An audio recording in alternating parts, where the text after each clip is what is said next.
ஜெபம்.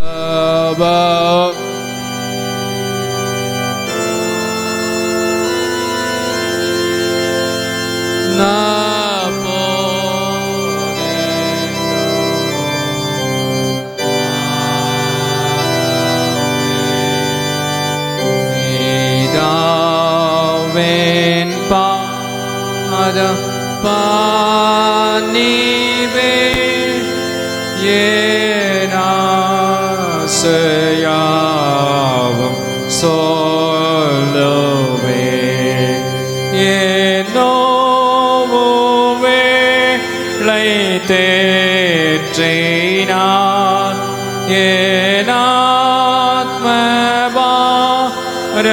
நீக்கினார் ஓதாசை பெற்று தேரே பீசா என்று ஜெயித்தே என் ஜெபமே வாஞ்சிப்பே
பிதா குமாரன் பரிசுத்தாவின் திருப்பெயராலே ஆமென். தலைகளை தாழ்த்தி ஆண்டவரை நோக்கி நாம் வேண்டுதல் செய்வோம்.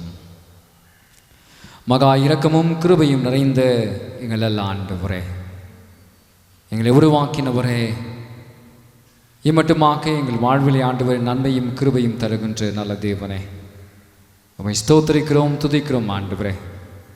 இந்த மாதத்தின் முதல் வாரத்திலே உம்முடைய சமூகத்திலே நாங்கள் எங்களை அர்ப்பணிக்கும்படியாக நாங்கள் கடந்து வந்திருக்கின்றோம். இந்த புதிய ஆண்டின் ஆண்டவரே துவக்க வாரத்திலே ஆண்டவரே உடைய ஆசீர்வாதங்களை பெற்றுக்கொள்ளும்படியாக, உடைய சித்தத்தை அறிந்து கொள்ளும்படியாக, விருப்பத்தை ஆண்டவரை அறிந்து கொள்ள ஆண்டவரே நாங்கள் சமூகத்திலே கூடி வந்திருக்கின்றோம். கர்த்தாவே, இந்த அருமையான வேலை எங்களுக்கு ஆசீர்வதித்தாரும், இந்த ஆராதனை வேலை எங்களுடைய வாழ்க்கையிலே ஆண்டவரை பிரயோஜனமாக மாற்றித்தர வேண்டுமா ஜெபிக்கிறோம். கர்த்தாவே, வந்திருக்கிற பிள்ளைகள் ஒவ்வொருவரையும் ஆசீர்வதியும் ஆண்டவரே. இந்த ஆராதனையில் கலந்து கொள்ளுகின்ற வழியிலே ஆவியோடும் உண்மையோடும் கருத்தோடும் ஜபத்தோடும் கலந்து கொள்ள பிள்ளைகளை பலப்படுத்த வேண்டும் ஜெபிக்கிறோம். ஆசீர்வதியும் காத்துக்கொள்ளும் மீட்டுக்கொள்ளும் மீட்பராக இயேசு கிறிஸ்துவின் வழியாக ஜெபிக்கிறோம் எங்கள் நன்றாய்ந்த பிதாவே, ஆமென். நாம் நிமிர்ந்து என்று கடவுளை போற்றும் வண்ணமாக கிறிஸ்துவ பாமாலை 21வது பாமாலையை நாம் சேர்ந்து பாடும். சேனையின் கர்த்தா சீர்நிறை யெகோவா.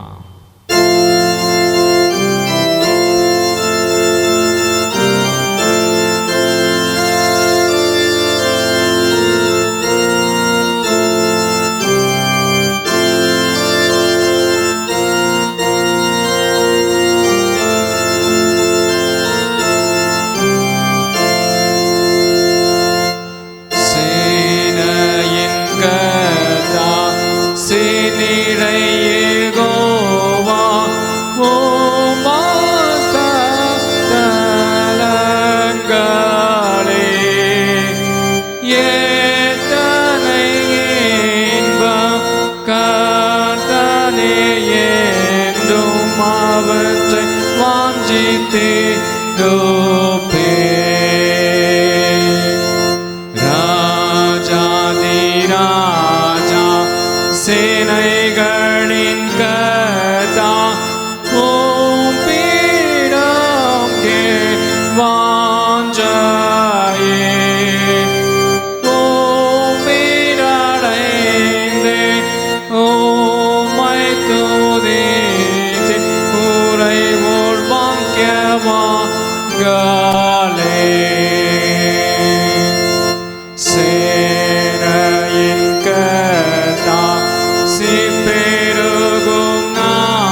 வழிபாட்டுக்கு வந்திருக்கின்ற உங்கள் அனைவரையும் ஆண்டவராகிய இயேசு கிறிஸ்துவின் நல்ல நாமத்தினாலே வாழ்த்தி வரவேற்கின்றேன்.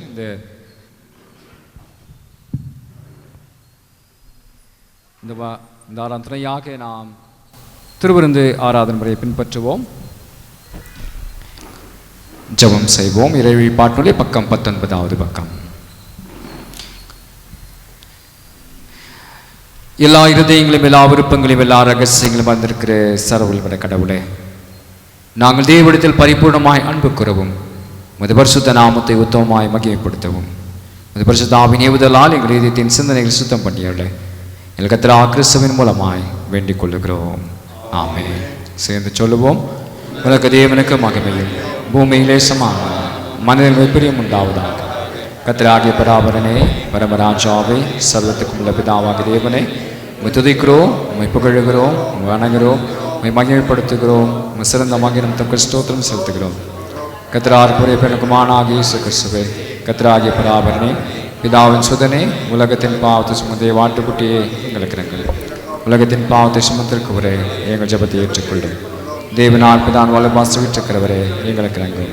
நீரே பரிசுத்தர், நீரே கர்த்தர், இயேசு கிறிஸ்துவே, தேவ ஒருவரே, பரிசுத்த ஆவியோடே தேவனாகிய பிதான் மகிமையிலே உன்னதமானவராய் இருக்கிறீர். ஆமென். நியாய பிரமாணத்தையும் தீர்க்கதரிசனமும் ஆண்டவர் தொகுத்தருளியது நம்முடைய கர்த்தராகிய இயேசுக்கு சொன்னதாவது, இஸ்ரவேலே கேள், நம்முடைய தேவனாய் கர்த்தர் ஒருவரை கர்த்தர். உன் தேவனாய் கர்த்தரிடத்தில் உன் மொழியத்தோடும் உன் முழு ஆத்மாவோடும் உன் முழு மனதோடும் பலத்தோடும் அன்பு கூறுவாயாக என்பதே பிரதான கற்பனை. இதற்கொப்பா இருக்கிற இரண்டாம் கற்பனை என்னவென்றால், உன்னிடத்தில் நீ அன்பு கூறுவது போல பிறத்தில் அன்பு கூறுவாயாக என்பதே. இவைகளிலும் பெரிய கற்பனை வேறொன்றும் இல்லை. இரண்டு கற்பனை நியாய பிரமாணம் முழுமையும் தீர்க்கதரிசனங்களும் அடங்கியிருக்கிறது என்பதே. கர்த்தாவே, எங்களுக்கு இறங்கி இந்த பிரமாணத்தை கைக்கொள்ள எங்களை இதயத்தை ஏவியுள்ளோம். பிரியமான சகோதரர்களே, சகோதரிகளே, நாம் இப்பொழுது கடவுளுடைய மகாபரிசுவசனத்தை கேட்கும் ஆண்டுடைய சரீரத்தையும் ரத்தத்தை பெற்றுக்கொள்ளும் இங்கே கூடி வந்திருக்கின்றோம். உத்தம மனஸ்தாபத்துடன் விசுவாசத்தோடு கிட்டி சேர்வதற்காக கடவுளுடைய கிருபையை தேடி முழங்காற்படியிட்டு அமைதியாக நம்மை நாமே சோதித்தறிவோமாக.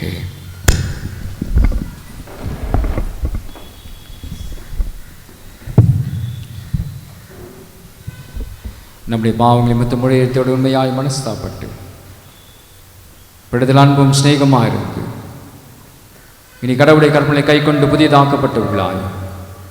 அவருடைய பரிசுத்த மார்க்கத்தில் நடப்போம் என்று தீர்மானித்திருக்கிற நாம் நமது ஆண்டவர் இயேசு கிறிஸ்து மூலமாய் சர்வவல்லமை கடவுளோடு ஒப்புரவாகும்படி மறுபடியும் நம்முடைய பாவங்களை மனத்தாழ்மையாக அறிக்கை செய்வோமாக. சேர்ந்து சொல்லுவோம். பரமபிதாவே, உமக்கு விரோதமாகவும் எங்கள் அல்லாதவதுமாகவும் பாவம் செய்தோம் என்று அறிக்கையிடுகிறோம். ஒளியில் நடவாமல் நடக்கின்றோம். கிறிஸ்துவின் நாமத்தை சொல்லியும் தீமை விட்டு விலகவில்லை. எங்களுக்கு இறைவனுக்கு மன்றாடுகின்றோம். இயேசுவின் பாவங்கள் எல்லாவற்றையும் அது பரிசுத்தாவினை சுத்திகரித்து எங்கள் மனசாட்சியை உயிர்ப்பித்தருளும். இந்த பரிசுத்த நாமத்தை மையம் உண்டாபடி நாங்கள் பூஜையுள்ளாய் நமக்கு ஊழியத்துக்கதாக மற்றவர்களுக்கு மன்னிக்க எங்களுக்கு உதவி புரியும். ஆமென். இயேசு கிறிஸ்துவின் மூலமாய் தமிழ் உண்மையாய் மனம் துறவை யாவருக்கும் அருளப்படுகிற கிருபை நிறைந்த அருள்வாக்கையை கேளுங்கள். வருத்தப்பட்டு பாரம் சுமக்கிறவர்களே, நீங்கள் எல்லாரும் இடத்திலே வாருங்கள், நான் உங்களுக்கு இளைப்பாறுதல் தருவேன். தேவன் தம்முடைய ஒரே பெண்ணுக்குமான விசுவாசிக்கிறவன் எவனும் அவன் கெட்டு போகாமல் நித்திய ஜீவனை அடையும்படிக்கு அவரை தந்துருளி இவ்வளவாய் உலகத்தில் அன்பு கொண்டார். பாவிகள் ரட்சிக்க கிறிஸ்து இயேசு உலகத்தில் வந்தார் என்ற வார்த்தை உண்மையும் எல்லா அங்கீகரிப்புக்கும் பாத்திரமானது. ஒருவன் பாவம் செய்வானானால் நீதிவரார் இயேசு கிறிஸ்து நமக்காக பிதாவிடத்தில் பரிந்து பேசுகிறவராய் இருக்கிறார். நம்முடைய பாவங்களை விட்டு செய்கிற கிருபாதார பலி அவரே.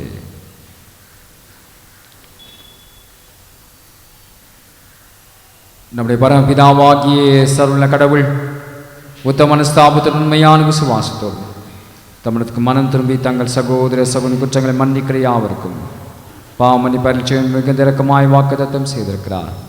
அவர் நம்முடைய ஆண்டவர் இயேசு கிறிஸ்துவின் நம் மனைவி குறைங்கி நம் பாவங்கள் எல்லாவற்றையும் மன்னித்து அவனை விடுதலையாக்கி சகல நன்மையிலும் நம்மை உறுதிப்படுத்தி நிலைநிறுத்தி நம்மை நித்திய ஜீவ கரையில் சேர்ப்பாராக. ஆமென். தேவருக்கு ஸ்தோத்திரம் உண்டாவதாக. கர்த்தர் உங்களோடு இருப்பாராக. அமர்ந்திருப்போம். திருமறை பாடங்கள் வாசிக்க முதலாம் திருமறை பகுதி நாம் வாசிக்கிறோம்.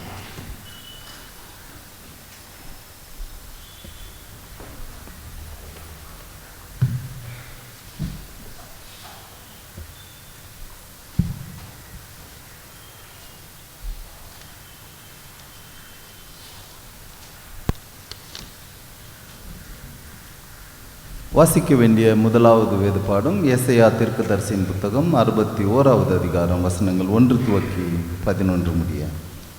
The first reading is taken from the book of Isaiah chapter 61 verses from 1 to 11. கர்த்தராகிய தேவனுடைய ஆவியானவர் என் மேல் இருக்கிறார். சிறுமைப்பட்டவர்களுக்கு சுவிசேஷத்தை அறிவிக்க கர்த்தர் என்னை அபிஷேகம் பண்ணினார். இருதயம் நொறுங்குண்டவர்களுக்கு காயம் கட்டுதலையும், சிறைப்பட்டவர்களுக்கு விடுதலையும், கட்டுண்டவர்களுக்கு கட்டவிழ்த்தலை கூறவும், கர்த்தருடைய அனுக்கிரக வருஷத்தையும் நம்முடைய தேவன் நீதியை சரிக்கட்டும் நாளையும் கூறவும், துயரப்பட்ட அனைவருக்கும் ஆறுதல் செய்யவும், சீயோனிலே துயரப்பட்டவர்களை சீர்படுத்தவும், அவர்களுக்கு சாம்பலுக்கு பதிலாக சிங்காரத்தையும், துயரத்துக்கு பதிலாக ஆனந்த தைலத்தையும், ஒடுங்கின ஆவிக்கு பதிலாக துதியின் உடையையும் கொடுக்கவும் அவர் என்னை அனுப்பினார். அவர்கள் கர்த்தர் தம்முடைய மகிமைக்கென்று நாட்டின நீதியின் விருட்சங்கள் எனப்படுவார்கள். அவர்கள் நெடுங்காலம் பாழாய் கிடந்தவைகளை கட்டி, பூர்வத்தில் நிர்மூலமானவைகளை எடுப்பித்து, தலைமுறை தலைமுறையாய் இடிந்து கிடந்த பாழான பட்டணங்களை புதிதாய் கட்டுவார்கள். மறுஜாதியார் நின்று கொண்டு உங்கள் மந்தைகளை மேய்த்து, அந்நிய புத்திரர் உங்கள் பண்ணையாட்களும் உங்கள் திராட்சை தோட்டக்காரருமாய் இருப்பார்கள். நீங்களோ கர்த்தரின் ஆசாரியர் என்று சொல்லப்படுவீர்கள். உங்களை நமது தேவனுடைய பணிவிடைக்காரர் என்பார்கள். நீங்கள் ஜாதிகளின் செல்வத்தை அனுபவித்து அவர்கள் மகிமையை கொண்டு மேன்மை பாராட்டுவீர்கள். உங்கள் வெட்கத்துக்கு பதிலாக ரெண்டத்தனையாய் பலன் வரும். லச்சைக்கு பதிலாக தங்கள் பாகத்தில் சந்தோஷப்படுவார்கள். அது நிமித்தம் தங்கள் தேசத்தில் இரட்டிப்பான சுதந்திரம் அடைவார்கள். நித்திய மகிழ்ச்சி அவர்களுக்கு உண்டாகும். கர்த்தராகிய நான் நியாயத்தை விரும்பி கொள்ளைப்பொறியினால் இடப்பட்ட தகன பலியை வெறுக்கிறேன். நான் அவர்கள் கிரியையை உண்மையாக்கி அவர்களோட நித்திய உடன்படிக்கை பண்ணுவேன். அவர்கள் சந்ததியானது ஜாதிகளின் நடுவிலும் அவர்கள் சந்தானமானது ஜனங்களின் நடுவிலும் அறியப்பட்டிருக்கும். அவர்களை பார்க்கிற யாவரும் அவர்கள் கர்த்தரால் ஆசீர்வாதம் பெற்ற சந்ததி என்று அறிந்து கொள்வார்கள். கர்த்தருக்குள் பூரிப்பாய் மகிழ்கிறேன். என் தேவனுக்குள் என் ஆத்துமா களி கூர்ந்திருக்கிறது. மணவாளன் ஆபரணங்களினால் தன்னை அலங்கரித்துக் கொள்கிறதற்கும் மணவாட்டி நகைகளினால் தன்னை சிங்காரித்துக் கொள்கிறதற்கும் ஒப்பாக அவர் இரட்சிப்பின் வஸ்திரங்களை எனக்கு உடுத்தி நீதியின் சால்வையை எனக்கு தரித்தார். பூமி தன் பூண்டுகளை விளைவிப்பது போலவும் தோட்டம் தன்னில் விதைக்கப்பட்டவைகளை முளைவிப்பது போலவும் கர்த்தராகிய ஆண்டவர் எல்லா ஜாதிகளுக்கும் முன்பாக நீதியையும் துதியையும் முளைக்க பண்ணுவார் என்பதை வாசிக்க வேண்டிய முதலாம் பாடம் வாசித்தாயிற்று.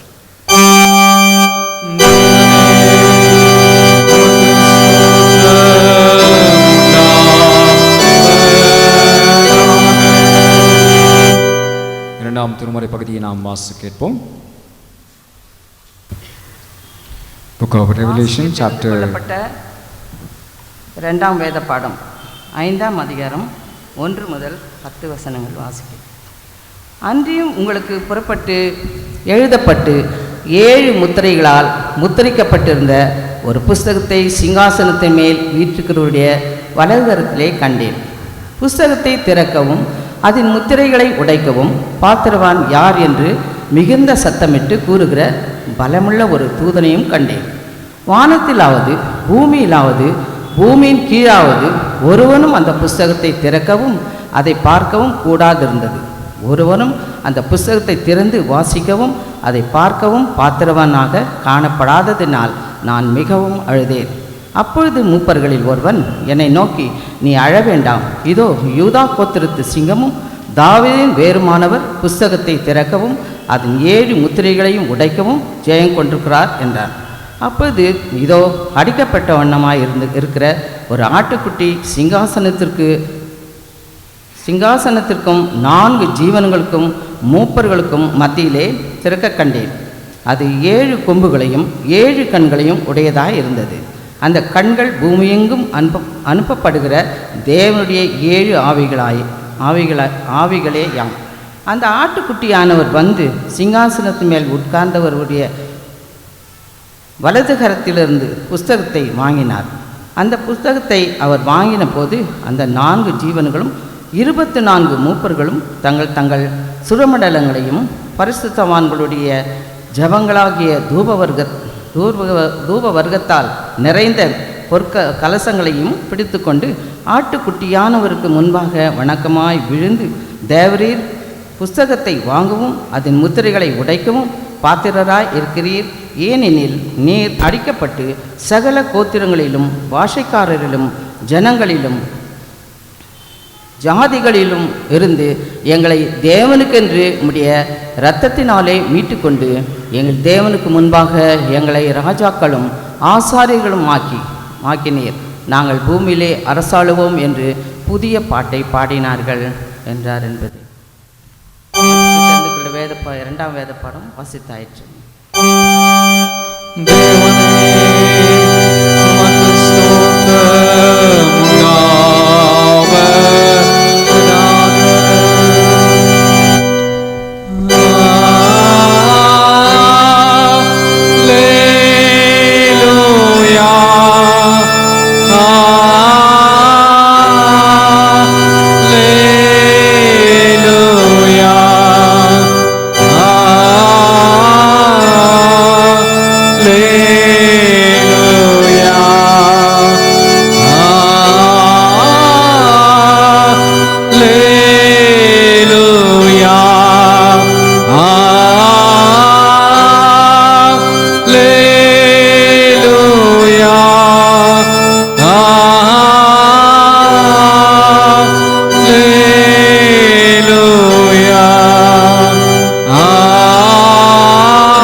வாசிக்க தெரிந்து கொள்ளப்பட்ட சுவிசேஷ வேத பாடம் பரிசுத்த லூக்கா எழுதின சுவிசேஷம் 4ஆம் அதிகாரம் வசனங்கள் 16 முதல் 21 வரை.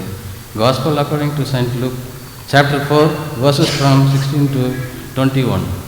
தாம் வளர்ந்த ஊராகிய நாசரேத்துக்கு அவர் வந்து தம்முடைய வழக்கத்தின்படியே ஓய்வு நாளில் ஜெப ஆலயத்தில் பிரவேசித்து வாசிக்க எழுந்து நின்றார். அப்பொழுது ஏசாயா தீர்க்கதரிசியின் புஸ்தகம் அவரிடத்தில் கொடுக்கப்பட்டது. அவர் புஸ்தகத்தை விரித்தபோது, கர்த்தருடைய ஆவியானவர் என்மேல் இருக்கிறார், தரித்திரருக்கு சுவிசேஷத்தை பிரசங்கிக்கும்படி என்னை அபிஷேகம் பண்ணினார். இருதயம் நறுங்குண்டவர்களை குணமாக்கவும், சிறைப்பட்டவர்களுக்கு விடுதலையையும், குருடருக்கு பார்வையையும் பிரசித்தப்படுத்தவும், நொறுங்குண்டவர்களை விடுதலையாக்கவும், கர்த்தருடைய அனுக்கிரக வருஷத்தை பிரசித்தப்படுத்தவும் என்னை அனுப்பினார் என்று எழுதியிருக்கிற இடத்தை அவர் கண்டு வாசித்து புஸ்தகத்தை சுருட்டி பணிவிடைக்காரனிடத்தில் கொடுத்து உட்கார்ந்தார். ஜெப ஆலயத்தில் எல்லாருடைய கண்களும் அவர் மேல் நோக்கமாயிருந்தது. அப்பொழுது அவர் அவர்களோட பேசத் தொடங்கி, உங்கள் காதுகள் கேட்க இந்த வேத வாக்கியம் இன்றைய தினம் நிறைவேறிற்று என்றார். வாசிக்க தெரிந்துள்ளப்பட்ட சுவிசேஷ வேத பாடம் வாசித்தார்.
இந்த காலை வேளையிலே ஆண்டவராகிய கர்த்தர் நம்மோடு பேசும்படியாக அவருடைய மெல்லிய சத்தத்தை நாம் கேட்டு நம்முடைய வாழ்க்கையிலே இந்த புதிய ஆண்டிலே ஆண்டவர் என் மூலமாய் மகிமைப்பட வேண்டும், என் வாழ்க்கையை நான் ஆண்டவருக்கென்று அர்ப்பணித்து வாழ வேண்டும், ஆண்டவர் என்னில் எதிர்பார்க்கின்ற நற்கனி கொடுக்கின்றவனாய் வாழும்படியாய் உம்முடைய வார்த்தைகள் என்னை வழிநடத்தட்டும் ஆண்டவரே என்று சொல்லி ஆண்டவருடைய சமூகத்தில் கேட்போமா? அருள்நாதர் நாமமதில் ஒரு மனமாய் உருகி தொழுகின்ற நேரமெல்லாம் எழுந்திடுவார் நடுவில், தொழுகின்ற நேரமெல்லாம் எழுந்திடுவார் நடுவில். இதயம் நொறுங்கினோரின் ஆதரவும் அவரே, இதயம் நொறுங்கினோரின் ஆதரவும் அவரே. கதறல்கள் கேட்டிடுவார், பதறாமல் அணைத்திடுவார். கதறல்கள் கேட்டிடுவார், பதறாமல் அணைத்திடுவார். அருள்நாதர் நாமமதில் ஒரு மனமாய் உருகி தொழுகின்ற நேரமெல்லாம் எழுந்திடுவார் நடுவில், தொழுகின்ற நேரமெல்லாம் எழுந்திடுவார் நடுவில். ஆம் தகப்பனே, உம்முடைய திருநாமத்திலே இந்த பரிசுத்த ஆலயத்திலே நாங்கள் கூடி வருகின்ற பொழுதெல்லாம் எங்கள் மத்தியிலே நீர் எழுந்தருளுகின்ற தேவனாயிருப்பதற்காய் உம்மை துதிக்கிறோம், ஸ்தோத்திரிக்கிறோம். ஆண்டவரே, இருதயம் நொறுங்குண்டவர்களாய் உம்முடைய சமூகத்திலே நாங்கள் வருகின்ற பொழுது எங்கள் காயங்களை ஆற்றுகிற தேவனாயிருக்கிறீர். எங்களுடைய அடிமைத்தன வாழ்க்கையிலிருந்து எங்களை விடுவிக்கிற ஒரு தேவனாயிருக்கிறீர். அதற்காக உம்மை துதிக்கிறோம், ஸ்தோத்திரிக்கிறோம். இப்பொழுது உம்முடைய வார்த்தைகளை கேட்கும்படியாய் நாங்கள் ஆவலோடு காத்திருக்கிறோம் அப்பா. ஆண்டவரே, நாங்கள் கட்டப்பட்ட நிலைமையில் வந்திருந்தாலும் நொறுங்குண்டவர்களாய் வந்திருந்தாலும் எங்களை ஆறுதல் படுத்துகிற உம்முடைய வார்த்தைகள் இந்த நாளிலும் எங்களை ஆறுதல் படுத்தட்டும். நாங்கள் எப்படி வாழ வேண்டும் என்று சொல்லி உம்முடைய வார்த்தையின் மூலமாய் நீர் எங்களுக்கு கற்றுத்தாரும். இயேசு கிறிஸ்துவின் மூலமாய் மிகுந்த மனத்தாழ்மை வேண்டிக் கொள்கிறோம், ஜீவனுள்ள நல்ல பிதாவே, ஆமேன். கிறிஸ்துவுக்குள் மிகவும் பிரியமான கர்த்தருடைய பிள்ளைகளே, ஆண்டவரும் உலக இரட்சகரும் ஆகிய இயேசு கிறிஸ்துவின் விலையேற பெற்ற நாமத்திலே உங்கள் யாவரையும் மீண்டுமாக இந்த பரிசுத்த ஓய்வு நாளிலே அன்போடு வாழ்த்துவதிலே மிகுந்த மகிழ்ச்சி அடைகின்றோம். நம்முடைய பிதாவாகிய தேவனாலும் கர்த்தராகிய இயேசு கிறிஸ்துவினாலும் உங்களுக்கு கிருபையும் சமாதானமும் உண்டாவதாக. இந்த நாளிலும் நம்முடைய சிந்தனைக்கு ஆதாரமாக தெரிந்து கொண்ட கர்த்தருடைய வார்த்தை பரிசுத்த மார்க்கு என்பவர் எழுதின சுவிசேஷம் 10ஆம் அதிகாரம் 45ஆம் வசனம். பரிசுத்த மார்க்கு 10:45. அப்படியே மனுஷகுமாரனும் ஊழியம் கொள்ளும்படி வராமல் ஊழியம் செய்யவும் அநேகரை மீட்கும் பொருளாக தம்முடைய ஜீவனை கொடுக்கவும் வந்தார் என்றார். அநேகரை மீட்கும் பொருளாக தம்முடைய ஜீவனை கொடுக்கவும் வந்தார் என்றார். அன்பு கர்த்தருடைய பிள்ளைகளே, இந்த நாள் செகண்ட் சண்டே ஆஃப்டர் கிறிஸ்மஸ், கிறிஸ்து பிறந்த திருநாளுக்கு பின்வரும் 2ஆம் ஞாயிறாக நாம் ஆசரிக்கின்றோம். ஆண்டவராகிய இயேசு கிறிஸ்து இந்த உலகத்திலே பிறந்த திருநாளை கிறிஸ்மஸ் நாளாக மிக மகிழ்ச்சியோடு ஆசரிக்க ஆண்டவர் கிருபை தந்தார். அதைத் தொடர்ந்து வருகின்ற நாட்களிலே ஆண்டவராகிய இயேசு கிறிஸ்து ஏன் இந்த உலகத்திலே வந்தார் என்பதை நாம் சிந்திக்கும்படியாக இந்த நாளிலே நம்முடைய திருச்சபை நம்மை அழைத்திருக்கிறது. இன்று நாம் தியானத்திற்கு நமக்கு கொடுக்கப்பட்டிருக்கிற தலைப்பு revelation for liberation. Revelation for liberation. இதை இன்னொரு வார்த்தையிலே சொல்ல வேண்டும் என்று சொன்னால் த மிஷன் ஆஃப் த மெசாயா. மேசியாவின் திருப்பணி என்ன? இந்த உலகத்திலே மேசியாவாக வந்த இயேசு கிறிஸ்துவனுடைய திருப்பணிதான் என்ன? அதைத்தான் ரெவலேஷன் ஃபார் லிபரேஷன், விடுவிக்கும்படியாய் அவர் வெளிப்பட்டார் என்கின்ற வார்த்தையின் மையமாக வைத்து இந்த நாளிலே நாம் சிந்திக்கும்படியாக அழைக்கப்பட்டிருக்கிறோம். நம் எல்லாரையும் விடுவிக்கும்படியாக இயேசு கிறிஸ்து இந்த உலகத்திலே வெளிப்பட்டார். ஆகவே தான் அதை த மிஷன் ஆஃப் த மெசாயா, மேசியாவின் திருப்பணி, அவர் நம்மை விடுவிக்கும்படியாய் இந்த உலகத்திலே வெளிப்பட்டார். ஆகவே தான் மார்க் சுவிசேஷத்திலே 10ஆம் அதிகாரம் 45ஆம் வசனத்திலே நாம் வாசித்தபடி, மனுஷகுமாரனும் ஊழியம் கொள்ளும்படி வராமல் ஊழியம் செய்யவும் அநேகரை மீட்கும்படியாக தம்முடைய ஜீவனையே கொடுக்கும்படியாக இந்த உலகத்திலே வந்தார். மீட்பு, விடுதலை, ரட்சிப்பு என்ற பல வார்த்தைகளை நாம் பயன்படுத்துகிறோம். ஒருவேளை இந்த காலகட்டத்திலே லிபரேஷன் என்ற வார்த்தையின் வழியாக ஆண்டவர் நமக்கு விடுதலை கொடுத்ததை தியானிக்கும்படியாகத்தான் அழைக்கப்பட்டிருக்கிறோம். ஆண்டவராகிய கர்த்தர் இந்த உலகத்திலே மனுக்குலத்தை மீட்கும்படியாக வந்தார். ஆண்டவருடைய பிறப்பை ஒத்த வசனங்களை நீங்கள் வாசித்து பார்ப்பீர்கள் என்று சொன்னால், மத்தேயு சுவிசேஷம் 1ஆம் அதிகாரம் 21ஆம் வசனத்திலே அவருக்கு இயேசு என்று பெயரிடுவார்கள். ஏனெனில் அவர் தமது ஜனங்களின் பாவங்களை நீக்கி அவர்களை ரட்சிப்பார். பாவங்களை நீக்கி நம்மை ரட்சிக்கின்ற ஒரு இரட்சகராய் இயேசு கிறிஸ்து இந்த உலகத்திலே வந்தார் என்று பார்க்கின்ற மாத்திரமல்ல, அதை மத்தேயு 1ஆம் அதிகாரம் 23ஆம் வசனத்திலே அவருக்கு இம்மானுவேலர் என்று பெயரிடுவார்கள். ஏனென்றால் தேவன் நம்மோடு இருக்கிறார். ஏன் இயேசு இந்த உலகத்திலே வந்தாராம்? அவர் நம்மோடு இருக்கும்படியாய் வந்திருக்கிறார். மாத்திரமல்ல, நீங்கள் தொடர்ந்து வாசித்து பாருங்கள். 9ஆம் அதிகாரம் மத்தேயு 9:13 ஆண்டவர் கெட்டு போனதை ரட்சிக்கும்படியாய் வந்திருக்கிறார். தொடர்ந்து நீங்கள் வாசித்து பார்க்கின்ற பொழுது 18ஆம் அதிகாரம் 11ஆம் வசனத்திலே இழந்து போனதை ஆண்டவர் தேடி இந்த உலகத்திலே வந்தார் என்று லூக்கா 19ஆம் அதிகாரம் 10ஆம் வசனத்திலே நாம் வாசிக்கின்றோம்.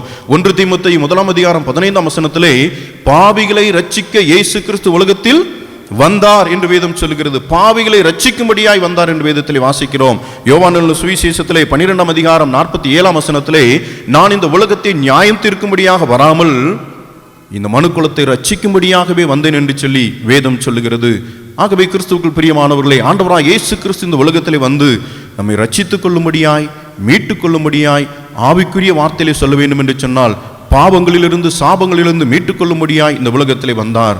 அதே வேளையிலே இங்கே மார்க்கு சுவிசேஷத்தில் நாம் வாசிக்கின்றபடி அவர் ஊழியம் கொள்ளும்படி வராமல் ஊழியம் செய்யும்படி வந்தார். இது வித்தியாசமாக சொல்லி இருக்கிறார் அல்லவா?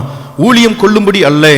அப்படின்னா இன்னொரு வார்த்தையில சொல்லணும்னா, பிறரை நீங்கள் அதை செய்யுங்க இதை செய்யுங்கன்னு சொல்றதுக்காக வரல, தான் அதை செய்யும்படியாக வந்தார். பிறருடைய கால்களை நீங்கள் கழுவுங்கள் என்று சொல்லும்படி வரவில்லை, பிறருடைய கால்களை அவர் கழுவி காண்பித்தார். நீங்கள் பரிசுத்தமாய் வாழ வேண்டும் என்று சொல்லி நமக்கு சொல்வதற்காக மாத்திரம் அவர் வரவில்லை, அவர் தம்மை பரிசுத்த வாழ்க்கைக்கு மாதிரியாக இந்த உலகத்திலே காண்பித்தார். அதைத்தான் நாம் வாசிக்கின்றோம். அவர் ஊழியம் கொள்ளும்படி வராமல் ஊழியம் செய்யும்படியாக இந்த உலகத்திலே வந்தார். என்ன ஊழியம் செய்தார் தெரியுமா? தம்மையே ஜீவபலியாக கொடுத்து ஊழியம் செய்தார். என் அன்பு கர்த்தருடைய பிள்ளைகளை, நீங்களும் நானும் இந்த நாளிலே கிறிஸ்தவர்களாய் அழைக்கப்பட்டிருக்கிறோம். இயேசுவை பின்பற்றுகிற பிள்ளைகளாய் அழைக்கப்பட்டிருக்கிறோம். கிறிஸ்தவன் என்று சொன்னால் கிறிஸ்துவை பின்பற்றுகிறவன். இந்த புதிய ஆண்டிலே ஆண்டவர் நமக்கு விடுதலையை தந்த விதத்தை நாம் அறிந்து கொண்டு இந்த உலகத்திலே அடிமைத்தனத்திலே பாவக்கட்டுகளிலே வாழ்ந்து கொண்டிருக்கிற மக்களுக்கு விடுதலை கொடுக்கும்படியாய் நீங்களும் நானும் அழைக்கப்பட்டிருக்கிறோம். அதைத்தான் இந்த கால வேளையில நாம் சற்று சிந்தித்து பார்க்க அழைக்கப்பட்டிருக்கின்றோம். நீங்கள் வேத புத்தகத்தை வாசித்து பார்ப்போம் என்று சொன்னால், இந்த வேதத்தின் மையமான கருத்து, மையமான சரித்திரம் என்ன என்று பார்ப்போம் என்று சொன்னால், இஸ்ரவேல் ஜனங்களை ஆண்டவராகிய கர்த்தர் எப்படி விடுவித்து ரட்சித்தார் என்பதுதான் இந்த வேதத்தின் மைய பகுதியாக இருக்கிறது. நீங்கள் யாத்ராகமத்தின் புஸ்தகம் 1ஆம் அதிகாரத்திலிருந்து வாசித்து பார்க்கின்ற பொழுது, யோசேப்பின் நாட்களிலே இந்த இஸ்ரவேல் ஜனங்கள் எகிப்திலே அடிமைத்தனத்திலே போய் சிக்கி கொண்டார்கள். கிட்டத்தட்ட 430 ஆண்டுகள் அவர்கள் அடிமைத்தனத்தில் இருக்கிறார்கள்.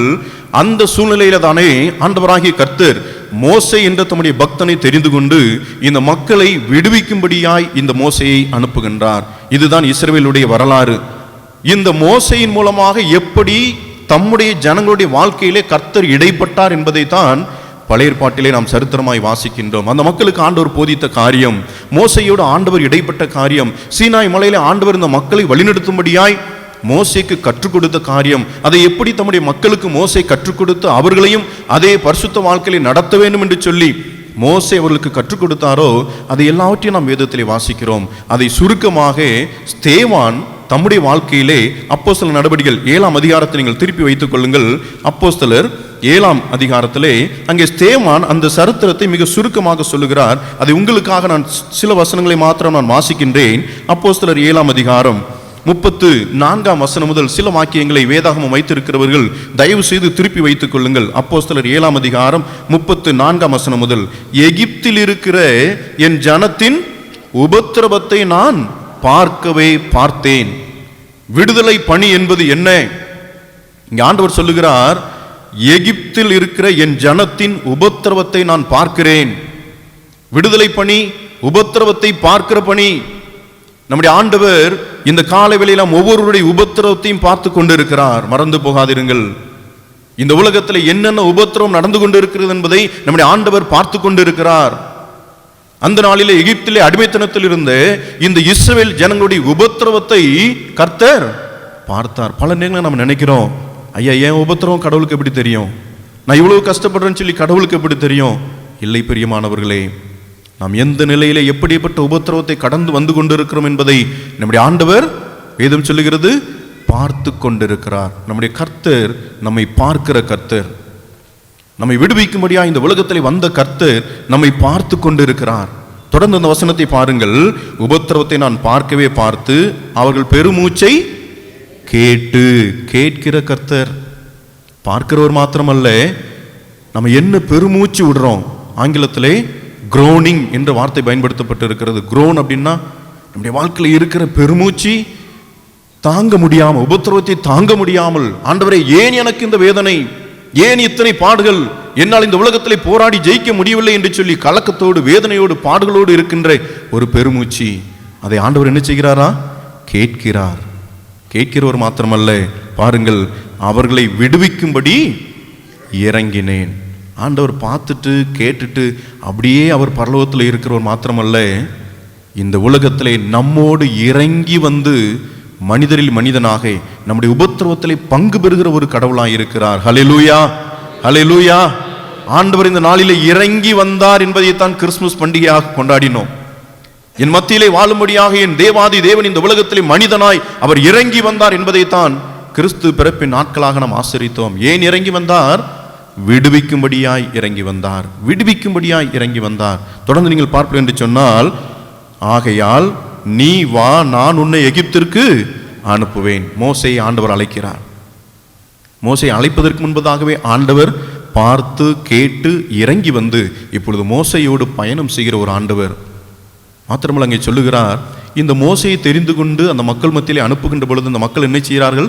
மோசையை மறுதலித்தார்கள். அடுத்த வசனத்தை நீங்க பார்த்தீங்கன்னா, தொடர்ந்து நீங்க பார்க்கின்ற பொழுது 35ஆம் வசனத்திலே, உன்னை அதிகாரியாகவும் நியாயாதிபதியாகவும் ஏற்படுத்தினவன் யார் என்று சொல்லி அவர்கள் மறுதலித்திருந்த இந்த மோசையை தானே தேவன் முச்செடியில் அவனுக்கு தரிசனமான தூதனாலே தலைவனாகவும் மீட்பனாகவும் அனுப்பினார். இந்த வசனங்கள் எல்லாம் எதை சித்தரிக்கிறது என்று நீங்கள் வேதத்தை சற்று நாம் ஆராய்ந்து பார்ப்போம் என்று சொன்னால், இயேசு கிறிஸ்துவை சித்தரிக்கின்றது. இயேசு கிறிஸ்து த செகண்ட் மோசஸ், இரண்டாவது மோசே இயேசு கிறிஸ்து. எப்படி மோசே இஸ்ரவேல் ஜனங்களுடைய வாழ்க்கையில விடுதலையை கொடுத்தாரோ அதே போலத்தான் இயேசு கிறிஸ்து இந்த உலகத்தில் வந்து மனிதனை மீட்டுக் கொள்ளும்படியாய் அவர் இறங்கி வந்து, இந்த மோசையை எப்படி தங்களுடைய சொந்த ஜனங்களே ஏற்றுக்கொள்ள மறுதலித்தார்களோ அதே போல யூத ஜனங்களும் இயேசுவை மறுத்தார்கள். அவருடைய அற்புதங்களை நம்பவில்லை. ஆகவேதான் அவரை சிலுவையிலே அறைந்தார்கள். இங்கே மோசைக்கு விரோதமாக எப்படி ஜனங்கள் முறுமுறுத்தார்களோ அதே போல இயேசு கிறிஸ்துவுக்கும் விரோதமாக ஜனங்கள் முறுமுறுத்தார்கள். நீங்கள் அதே வரிசையிலே கடைசி வசனத்தை பாருங்கள். 37ஆம் வசனம், அப்போஸ்தலர் 7:37. இஸ்ரவேல் புத்திரரை நோக்கி, உங்கள் தேவனாகிய கர்த்தர் உங்கள் சகோதரிலிருந்து என்னை போல ஒரு தீர்க்கதரிசி உங்களுக்காக எழும்ப பண்ணுவார், அவருக்கு செவி கொடுப்பீர்களாக என்று சொன்னவன் இந்த மோசேயே. யார் அந்த தீர்க்கதரிசி? அவர்தான் இயேசு கிறிஸ்து. உபாகமம் 18ஆம் அதிகாரம் 15ஆம் வசனத்தை நீங்கள் வாசித்து பார்ப்பீர்கள் என்று சொன்னால், உங்களில் இருந்து ஒரு தீர்க்கதரிசியை எழும்ப பண்ணுவேன் என்று சொல்லி மோசே மூலமாக ஆண்டவர் வாக்கு பண்ணினார். அந்த வாக்குத்தத்தம் நிறைவேறியது. அவர்தான் இயேசு கிறிஸ்துவாய் இந்த உலகத்திலே வந்தார். இயேசு கிறிஸ்துவாய் ஒரு குழந்தையாய் இந்த உலகத்திலே வந்து நம்மை மீட்டுக் கொள்ளும்படியாய், நம்மை விடுவிக்கும்படியாய் மனிதனின் மனிதனாக இந்த உலகத்திலே வந்து நம்மை போல பாடுகளை ஏற்றுக்கொண்டார். பிரியமான கர்த்தருடைய பிள்ளைகளே, அப்படியானால் இந்த மேசியாவின் திருப்பணி என்ன? What is the mission of the Messiah? இயேசு கிறிஸ்து என்ற மேசியாவினுடைய திருப்பணி என்ன என்பதை நாம் இன்று வாசிக்க கேட்ட 3 வேத பகுதியிலே மிக அழகாக கொடுக்கப்பட்டிருக்கிறது.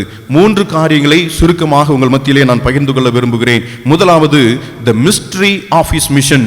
ஆண்டவராகிய இயேசு கிறிஸ்துவினுடைய ஊழியத்தின் ரகசியம்.